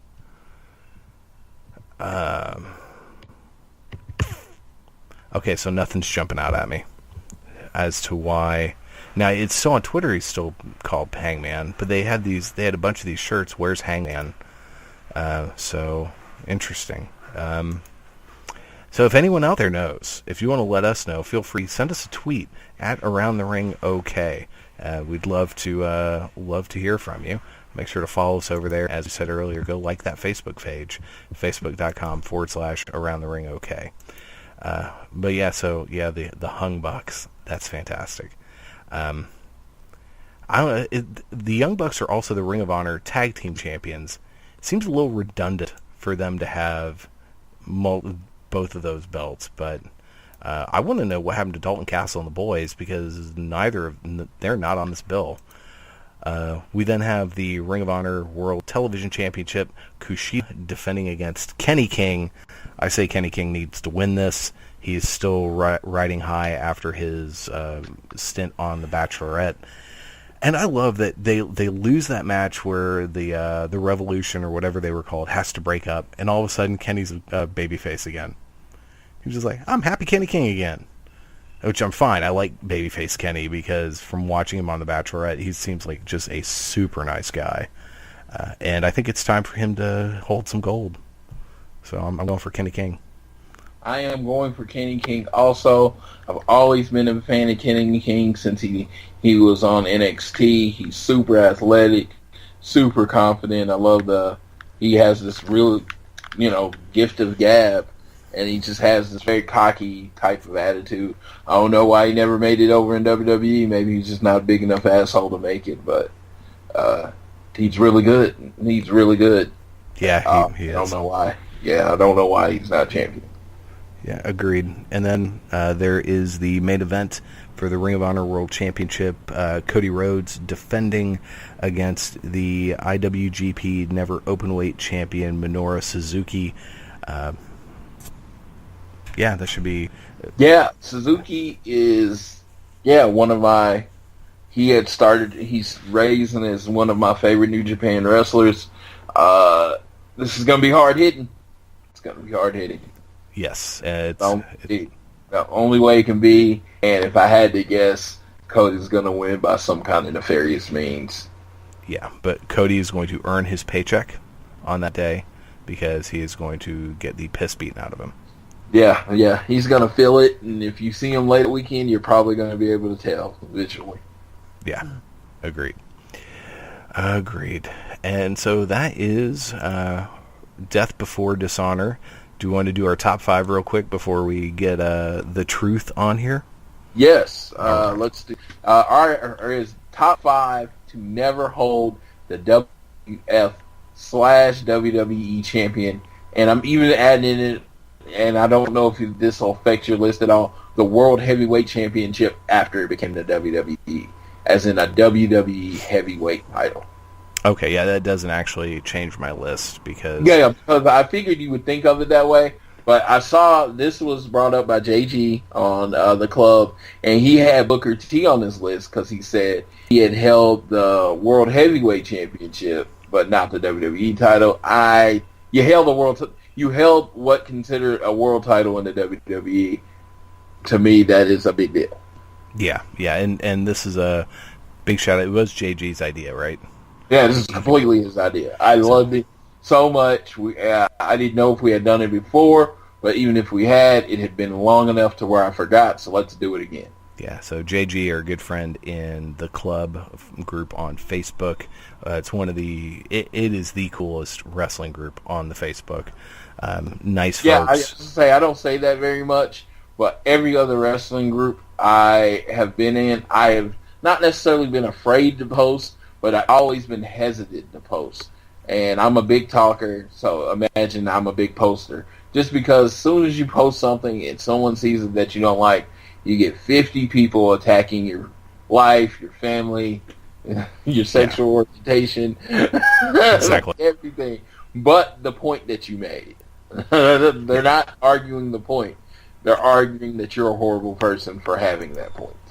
Yeah, it's ridiculous. So we do our best to try to keep that out of the club. It's not, I don't think and like I said, I don't think we're better people than that. It's just, when you want to discuss wrestling, let's discuss wrestling. Just keep it wrestling. That's my only thing. Why is it stupid in a wrestling sense? And if it is, it is. I have had my opinion changed. My feelings about Sami Zayn have been clearly altered by being in our group with the club, and I've been shown so many different points of view on why he's such a good wrestler, and it's actually started changing me. He does not entertain me. I am very clear about that, but I'm open to him being entertaining. There you go. There you go. So, do you have any honorable mentions? Big Van Vader. Oh, that's a good Arn one. Anderson. Okay. Man. And Arn Anderson, only in the honorable mentions, he would be in my top 5. He was never really a singles competitor. He really was like 70-30 tag team versus singles. Yeah, at least in WWE, he barely did anything singles. Yeah. So I have actually 5 honorable mentions. Arn Anderson. Same reason he's not in my top 5, because he was mostly a singles guy. But he would also be in my list of people to never hold the WCW/NWA title, would be Arn Anderson. Davey Boy Smith, a.k.a. the British Bulldog. Should have made my list, but he did not. Dusty Rhodes. Ooh. Yeah. The Dusty Finish. Yeah. Owen Hart. Okay. And Jake the Snake Roberts. Okay. All right, so who do you have at number 5? Ted DiBiase, $1 Million Man Ted DiBiase. I just felt like he was pretty much one of the, other than Ric Flair, the best heel of the 80s. There was only one way for that feud hit with Hulk Hogan to top off, is with him actually being the WWF champion. You know, interestingly, he didn't make my list. I saw his name mentioned a lot of times, and I always liked him, but I was never a fan of Ted DiBiase. I'm not talking about him, the wrestler. It's more the $1 Million Man character. It was such an amazing character in the 80s. They did so much time and put it in. That's why it should have been. That's why he should have won. Well, my number 5 is a name that I only thought of because you brought him up earlier, and that is Barry Windham. He probably should be in my honorable mentions more than in my top 5. But when you said his name, I was like, oh, fuck yeah, Barry Windham, he's awesome. And he's certainly a guy who, well, no, he was WCW champion. So I was always a big Barry Windham fan. I loved his flying lariat and just the way he would connect it. And he was a guy who just never worked in WWE for whatever reason. All right, who do you have at number 4? Number 4, I got a WWE Hall of Famer and multiple time, the first American and multiple time IWGP champion, Stan Hansen. Oh, nice. I tried to, you know what? I knew I got an unfair advantage. I saw a lot of the list, and I knew the names that were on the list, and I just tried to go a little bit outside the list. Good thinking. So Stan the Lariat Hansen. Nice. My number 4 is Mr. Perfect Kurt Hennig. All right.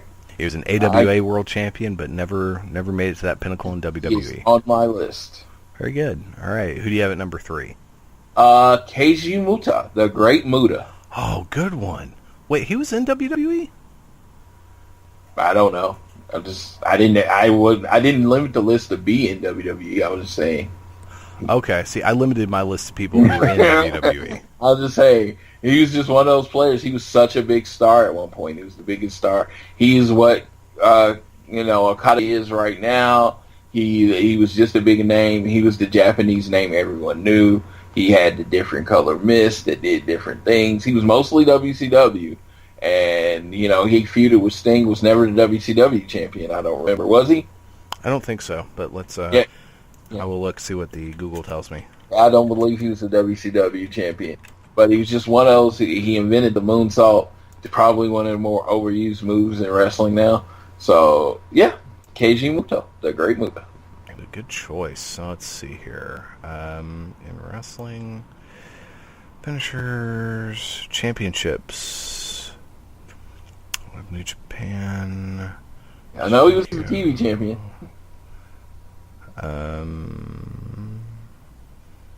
Nope. Yeah, he was never WCW champion or NWA champion. He was so he was the NWA World Television Champion one time. He was a WCW World Tag Team Champion one time with Vampiro, and he was a Battle Bowl champion. He was the IWGP Heavyweight Champion 4 times. He was a 6-time IWGP Tag Team Champion. Okay, this is interesting though. The New Japan Pro Wrestling, it has NWA World Heavyweight Champion. So I guess he was an NWA champion. But he won it in New Japan. So that shit gets confusing. That belt's all over the friggin' place.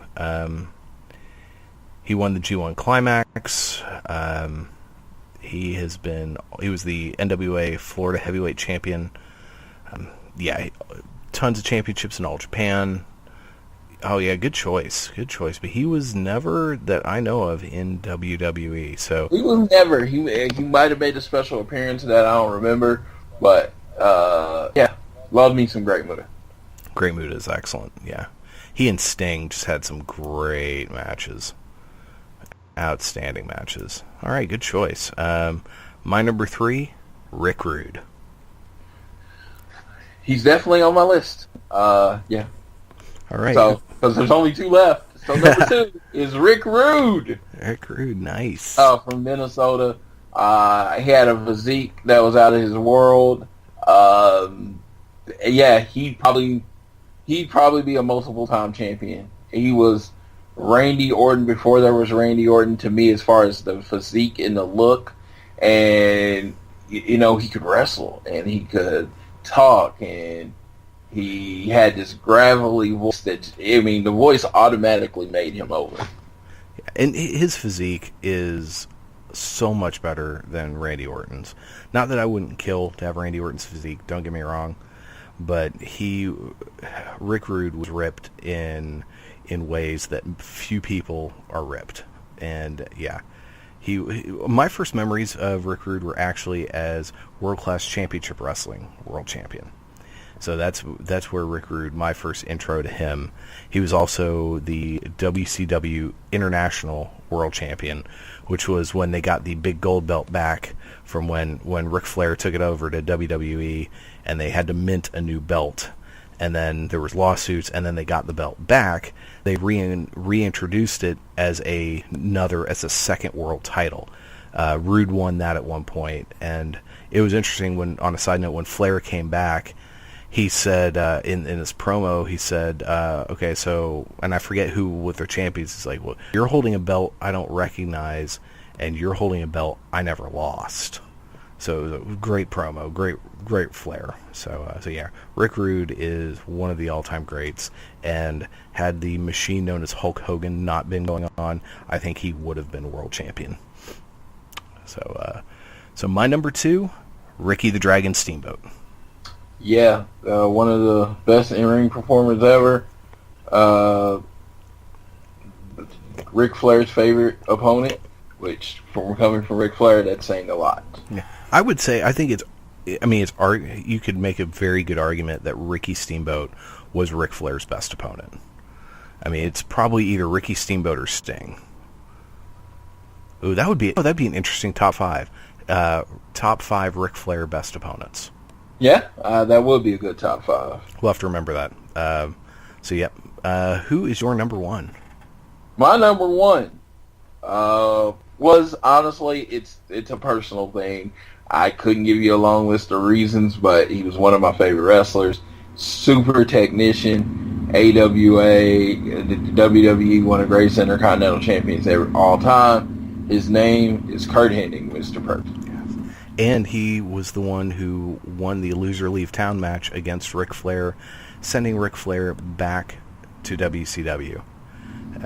Interesting thing, speaking of Flair, and I'll talk about a little more about Curt Hennig here in a second, but Flair had this basically handshake agreement with Vince McMahon, which was, if I'm ever not in the title or main event picture, you will let me out of my contract and I can go back to Crockett.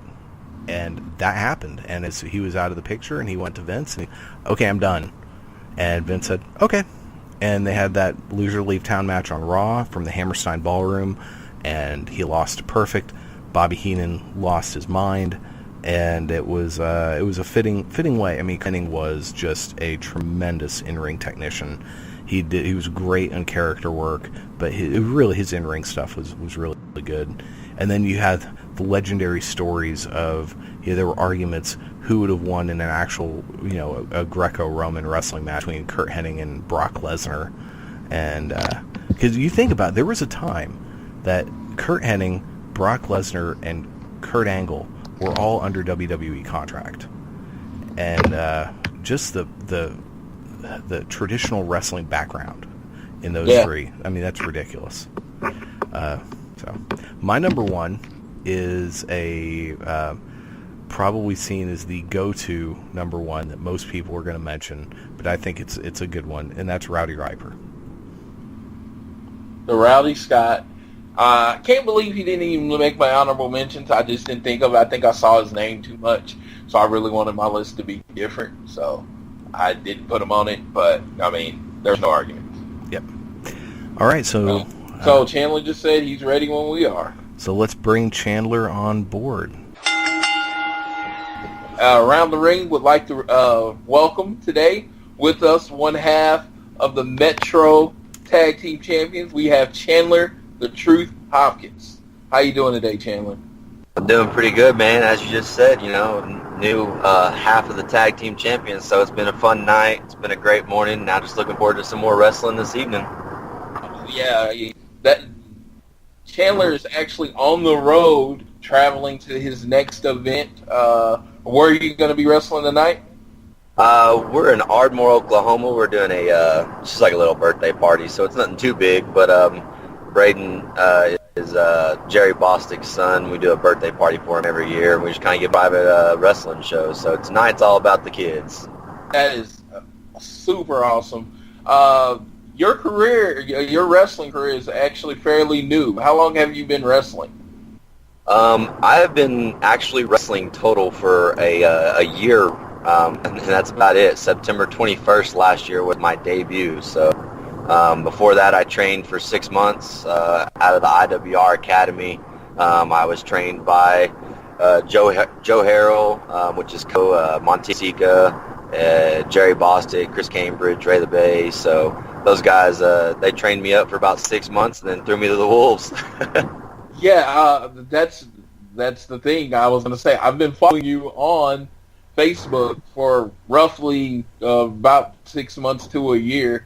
So I've pretty much seen your career every time you put on a YouTube match. I generally watch it. As far as what actually brought you into wrestling, what made you go to the IWR Academy and decide to wrestle? I think for most wrestlers, it's more so we've always been around it. Like as a young kid growing up watching it, and of course as we get older, as an adult, you kind of get invested in storylines. I think as kids we enjoy just seeing people get beat up. But I was actually selling cars.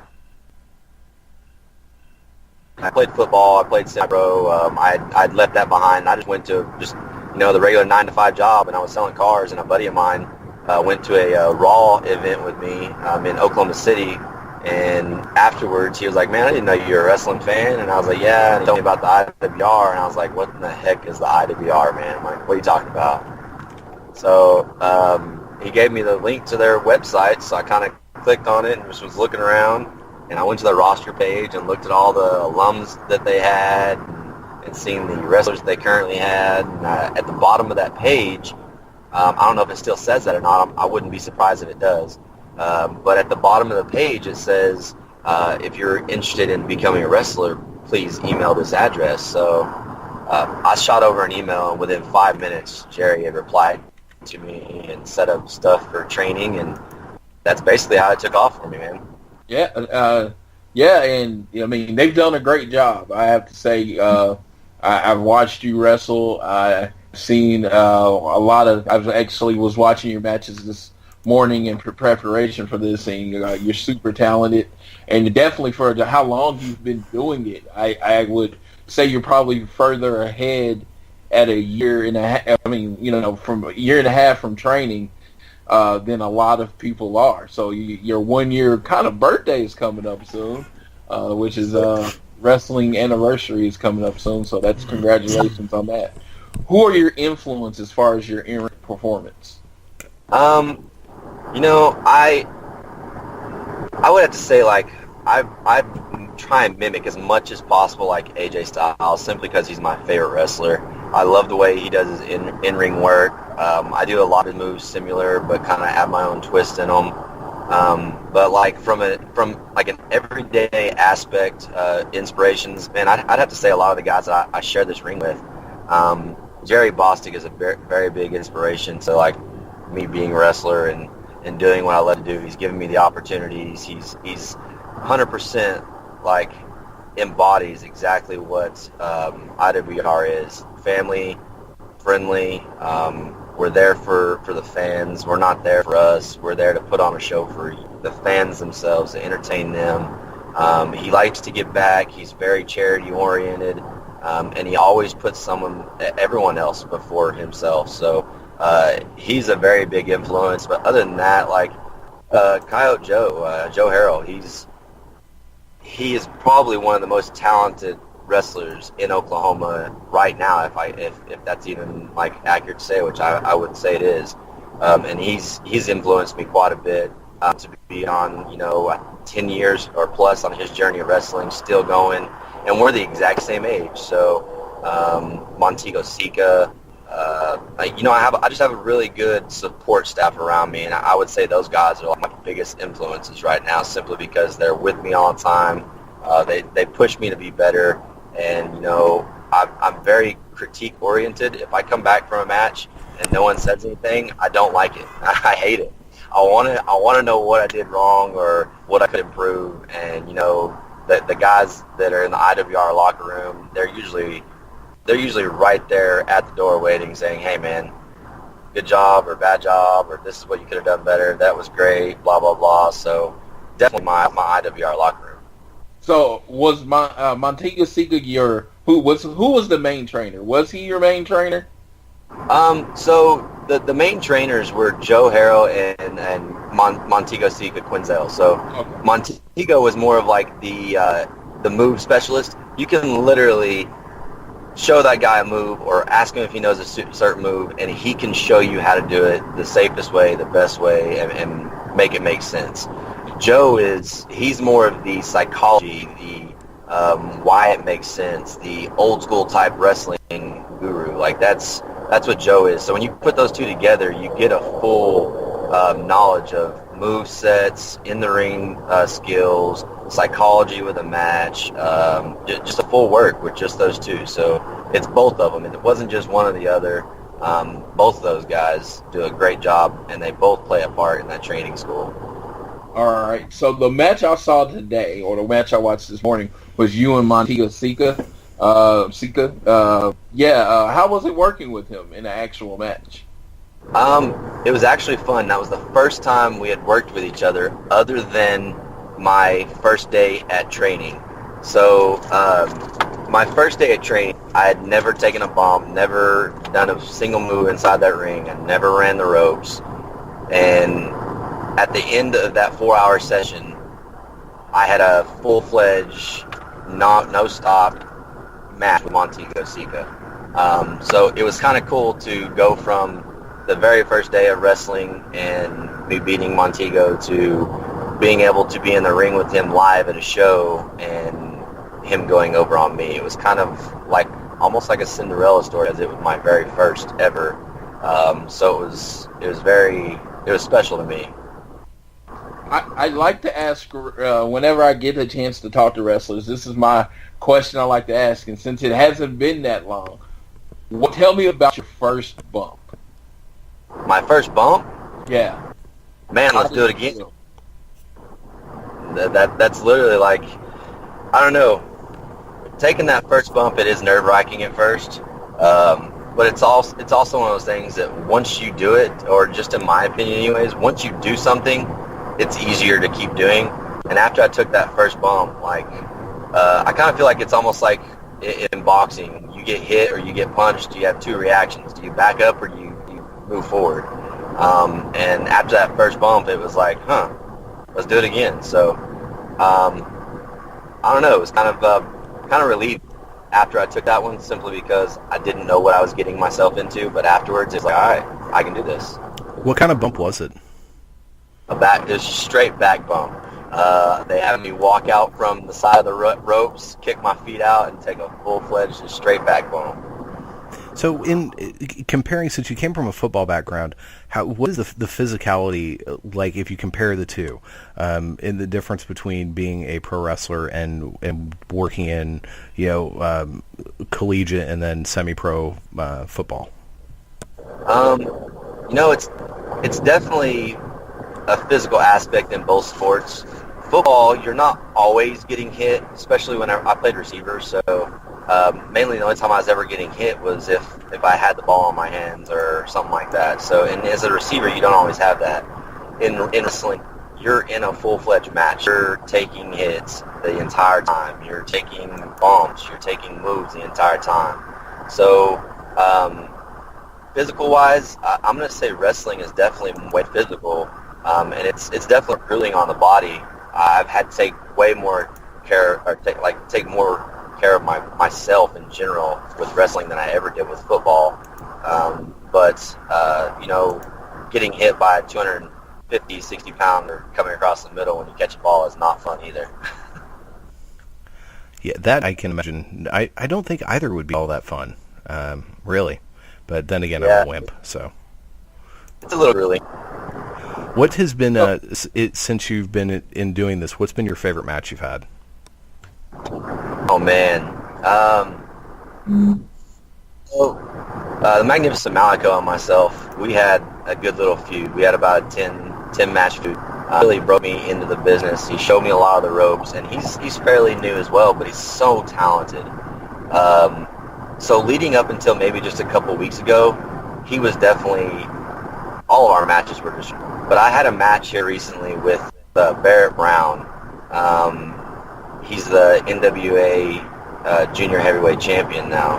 And me and him were at Metroplex, and we had a one-on-one, and I would say hands down, that match was literally one of my favorites, simply because it was back and forth.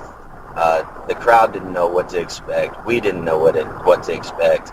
And at the end of the day, even though I lost and I didn't win that belt, like, the crowd and literally showed them the respect of what they had just seen, because it was intense, it was hard hitting, but it was back and forth to that point where the crowd didn't know who they wanted to win. So definitely Barrett Brown and my side about 2 weeks ago is on my top right now.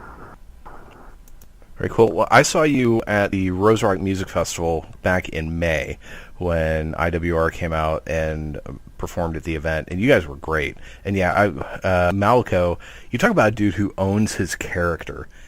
Oh my gosh. Yeah, he is impressive. And everyone, the place was, we got so much feedback after the fact of how much people really enjoyed watching you all, and I talked to a lot of people because it was my idea to bring you guys there, and so it was all on me if it was a bust, and so we were very happy that it went over as well as it did. So thank you for giving me that rub. I appreciate that. Not a problem. We enjoyed the event too. I mean, it was one of those things where when we set up, of course it was hot. That sun was beating down on us. Most of us left that day with sunburns. But it was one of those things, like the first half of the show, we noticed there may have been, 75 people watching and everything. But when that second half of that show started, we looked up and we couldn't even see any of the grass. There was just people everywhere underneath that awning that y'all had there, all the way back to the little concert stage y'all had set up. I mean, I would say there was anywhere from 75 people at the first half to going to about 300 plus maybe at the second half. So we enjoyed it. We look forward to coming back to you guys as well. It was a good time. Yeah, it really was. It was commented that it was the, if not the largest crowd, one of the largest crowds of gathering of people in one spot that has ever happened at that event. So yeah, it was a lot of fun. So you have a match tonight? Yeah, I'm actually, like I said, it's for a birthday party. As far as I know, what I was told, I'm actually wrestling Joe, so I'm wrestling Coyote, half of the Aero Club. So, I mean, which, speaking of the Aero Club, those guys are kind of a reason as to where me and Cody are at right now as a tag team. It was kind of Kyle Hawk's idea to, like, form us as a tag team. And it's funny because he wanted us to really start a tag team as like these fraternity type brothers that were really cocky and arrogant type. And then Jerry literally threw us in a match as Cowboys, and it just took off. So I was gonna ask that question, not to interrupt you. How did the cowboy gimmick? I mean, was it just because of the event that you were working at that time? So the event that we did at Hugo, was like a mixture for a monster truck show and a wrestling show is what they had the idea for. And they put me in the middle of a rodeo arena, dirt and all, and the outside of not where the ring was, but the outside area inside that arena was like the dirt track for the monster trucks. And this guy wanted to be in the Aero Club for the head attraction because I guess Hugo is a very high populated Indian territory. So he wanted to do Indians versus Cowboys and asked Jerry if he had some guys that would dress up as cowboys and just do that for that one show. So Jerry asked us, and we was like, yeah, sure, not just one show, not a big deal. Well, it kind of stuck.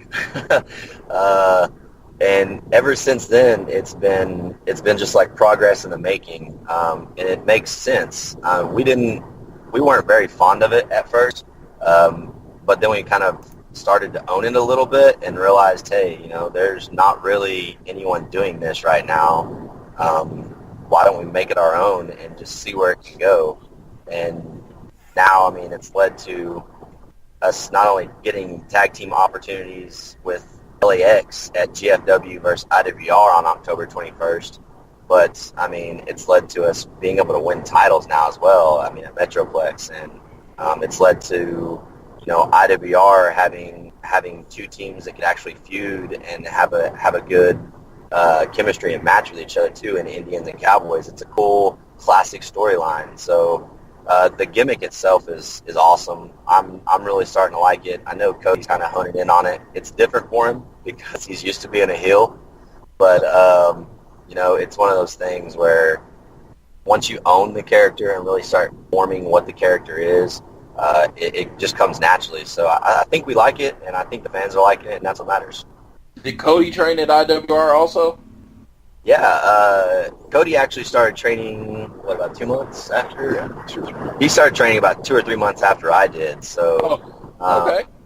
He's just as green as I am, but, we've been in the ring with each other several times during training. We trained with each other quite a bit, same exact training regimen, and he was the same way whenever he came in, really just kind of fearless. He's got an MMA background. Was successful in MMA as well, plus he's got a military background as well. So, I mean, all that added into one kind of led to that, hey, I'm not scared of nothing, let's do this kind of mentality. And it was just easier for him than a lot of the guys in training. He just gets it. So, just from me being on your Facebook page, you do a little personal training, right? You do yeah, I work at Planet Fitness. I'm not the actual fitness instructor there, but I do a little bit on the side for people up there whenever they need it. But most of what I know and what I get from is what I've learned over the years with football and with Cody's help as well. Like my meal plan and my workout plans is straight from Cody. If y'all haven't seen him in person, like the dude is massive. His biceps are literally probably as big around as my head, and Jerry likes it. He likes to rub it in my face too, because like Jerry's really fond of new guys that get what they're doing. And when I started training, I was just like, oh, I'm his new golden boy. Cool, whatever. The second Cody even stepped in the ring, it was like, all right, Chandler, I'm done with you. That's the golden boy. So I do a little bit, but I get most of it from Cody. Oh, dude, yeah. I was going to ask you about your workout regimen because your physique is, it is way ahead of where, like, a schedule. And, like, some people in really good shape, some people come in and not in good shape, but you're ripped. You are physically there as far as that. So I was just wondering, is it hard to stay in shape? Do you ever eat food that you enjoy? It's not easy. I like to tell, there's several wrestlers on the roster that I tell all the time. It's like, hey man, it's 24 hours. You're working 24 hours. You're either wrestling, you're studying, or you're in the gym, or you're at your shoot job. So it's not staying on a strict diet, but that's literally how I'm at the physique that I have is being on a diet. Yeah, I still every once in a while get to enjoy a hamburger or a slice of pizza or something, but yeah, I had a burrito this morning, so I'm not gonna lie to you about that, but it was good. But most of the time, it's eggs, it's chicken, it's healthy fats like avocados and peanuts. It's every once in a while you get that red meat, your fish, but you have to be strict with yourself. If this is something that anyone who listens to this that's wanting to be a wrestler, if you want to be a wrestler, it's not just what you know in the ring, it's the way you look as well.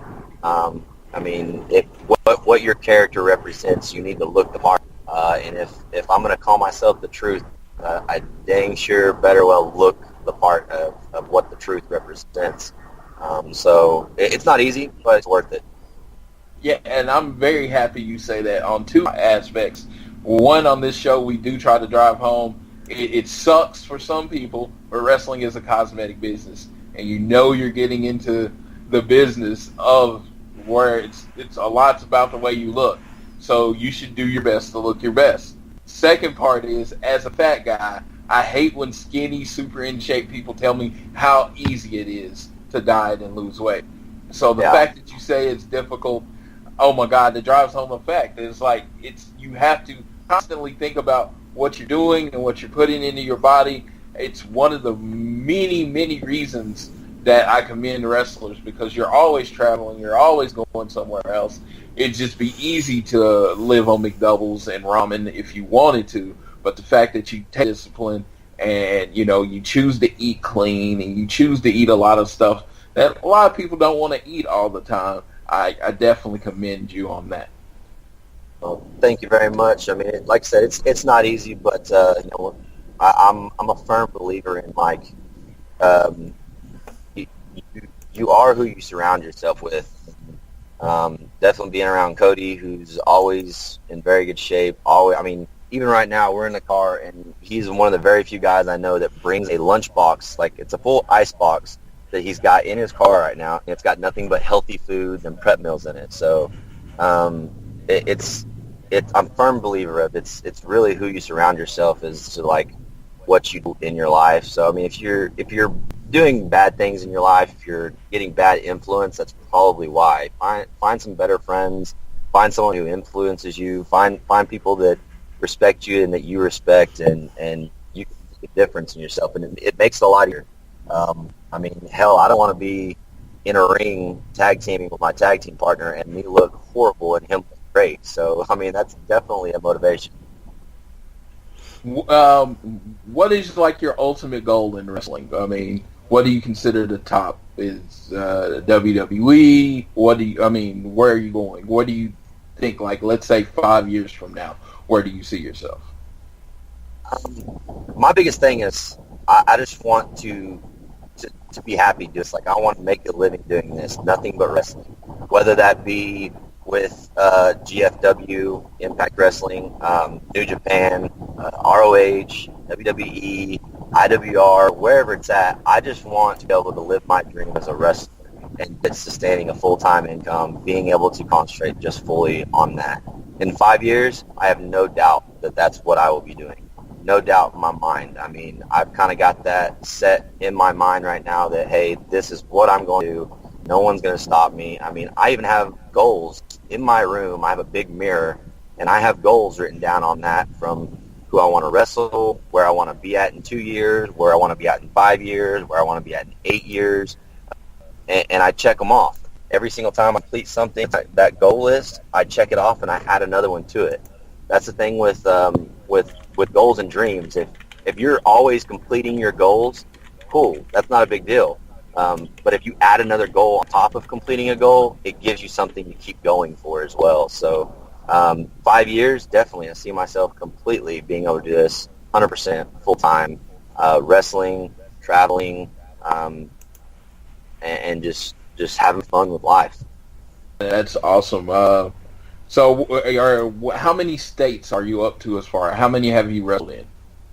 Oh, let's see here. Texas, Oklahoma, Kansas, and Missouri are the only 4 states that I've wrestled in right now. So I have a couple. I was going to say, you're in a year, so I mean, that's impressive.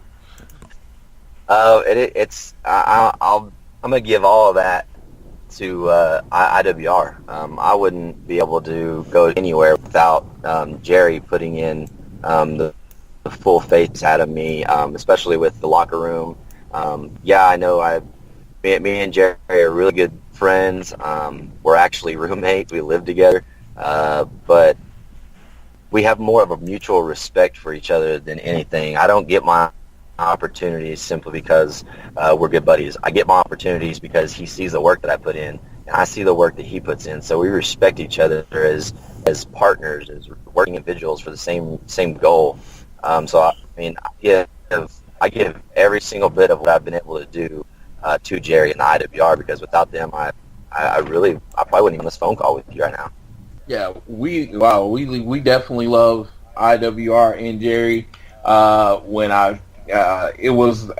They've been running shows for years, and then it was like it popped up on my Facebook feed that they were doing a show out in Shawnee, and that's how I started watching, and I got to meet Jerry, and I mean, we're friends on Facebook and everything. He's one of the most approachable people that you'll ever meet. So I will tell anyone that. I was like, IWR it's his heart and soul. He loves it, and it's in every show that we see. So we got Oaklamania coming up. Absolutely. Very excited about it. As you may know, we're running a contest for the Oaklamania, so we're very excited. Me, Dave, are going to be joined by two people when we come to the show. Where are you booked on the show? I'm not sure if it's or where the match is at in the card. But you're in the triple threat match, right? Do know it will be. Yeah, I'm in a triple threat match for the IWR Revolutionary Championship. It's a triple threat match, and a third person, and it will be Matt Sell in that ring with us too as well. So definitely going to have a lot of experience with him in that ring, and it's going to be fun. He's on my list as well of people that I want to wrestle, and it's going to be awesome to be able to check him off that list and add another name to that list. So the show's going to be great, though. I mean, that's only just one match. You've got the Von Erichs and the Aero Club. You've got Cody Dixon is taking on Bully. I mean, one half of the Dudley Boys. Come on now, that's going to be a straight brawl. You've got Dane Griffin, I believe, is playing. I mean, and there's many more matches as well. I mean, it's all over the Imperial page. You can look at that anytime on Facebook and see exactly who all's on that card. Chavo Guerrero is going to be there. Even at Oklahoma, it's going to be a full-fledged, all-out fun day from beginning to end. So you do not want to miss it. October 7th, Hardy Murphy Coliseum here in Ardmore, Oklahoma. Be there. Yeah, we'll definitely be there. We're big supporters. We talk about IWR on the show. We definitely love your product. Like I said, I love what you do. When I was watching your matches, I definitely saw the AJ Styles influence in it. You do some good moves. I did, the matches I saw, you lost. So what is your finisher? My finisher is actually a springboard blockbuster. Okay. So Montego Sika is actually the one that came up with that too. I was just going to do a standard pocket corner. And just jump off the top rope, cue with a regular buster.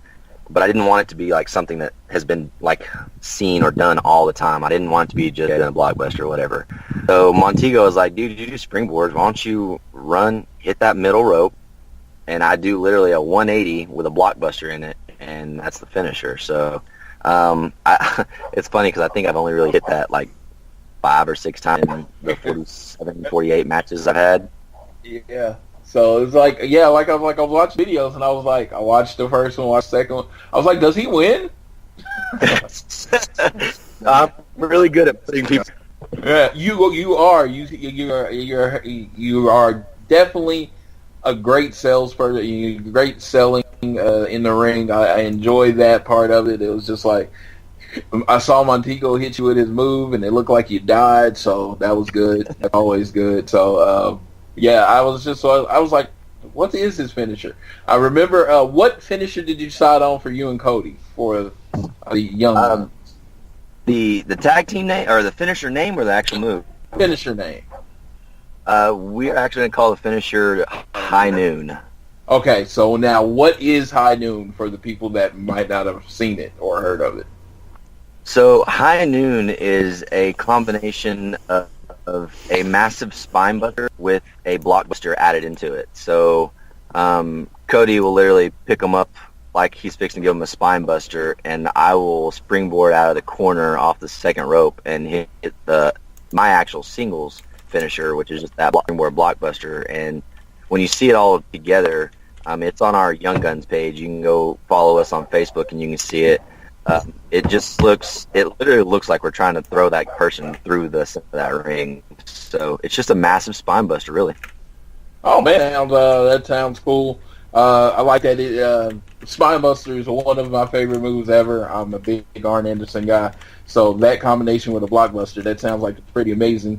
Hopefully, I get to see it soon because I will now be at I think the 3 shows in a row that you're doing in October.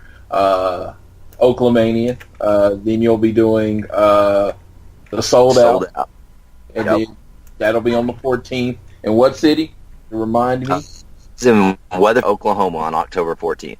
All right, and then October 21st, you have IWR versus GWF, and where is that going to be? It's IWR versus GFW, and that's in Shawnee, Oklahoma, Fire Lake Arena. So, okay. Big arena. Yeah, we will definitely be at all those.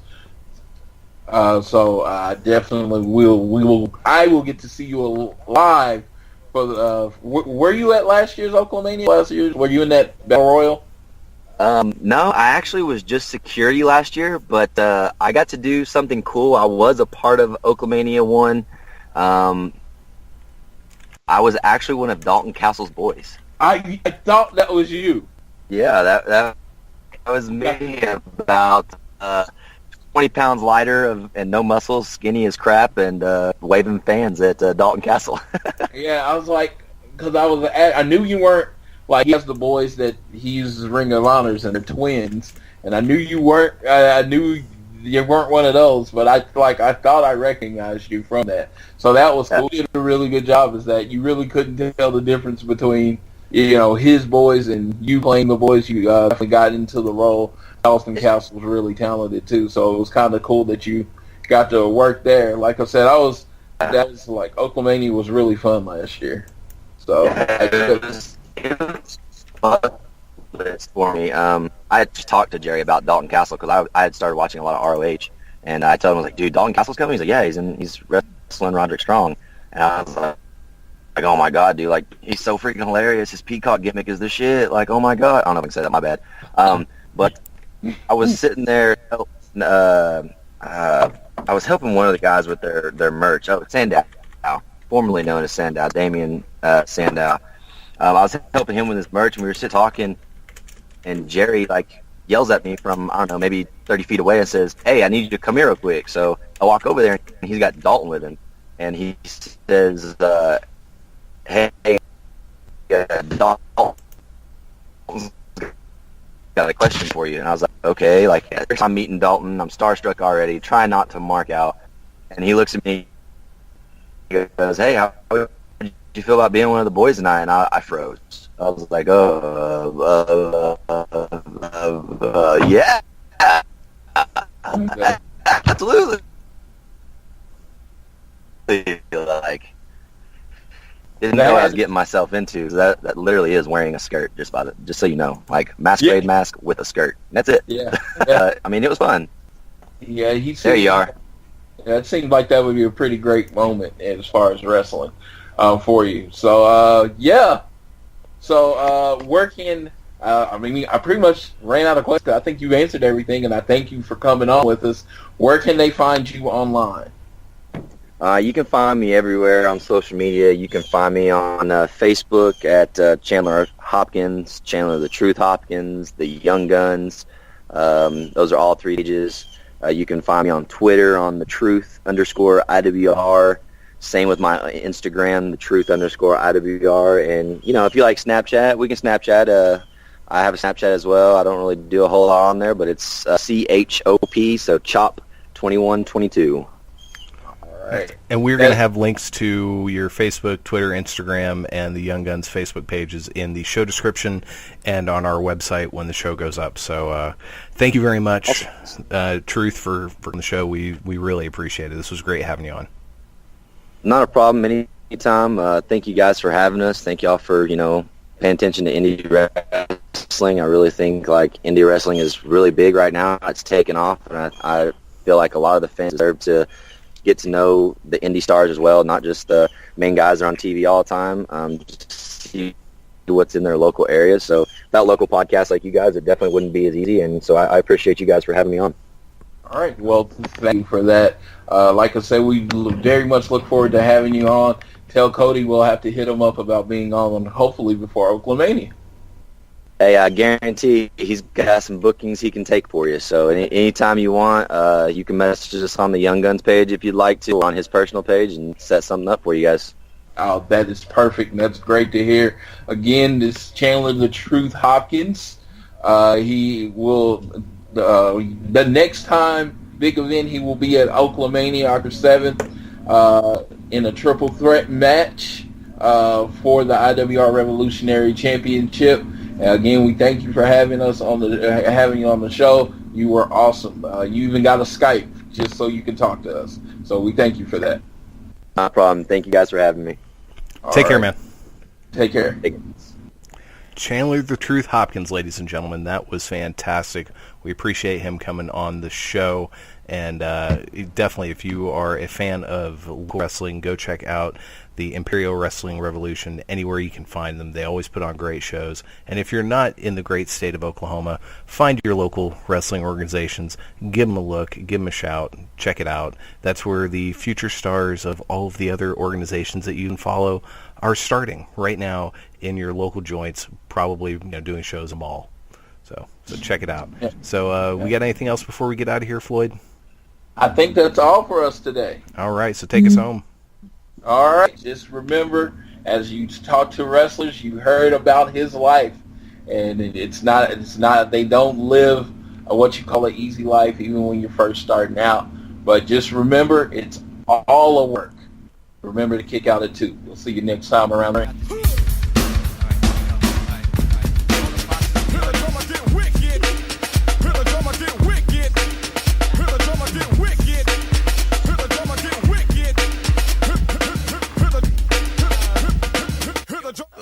Hear the drummer get wicked.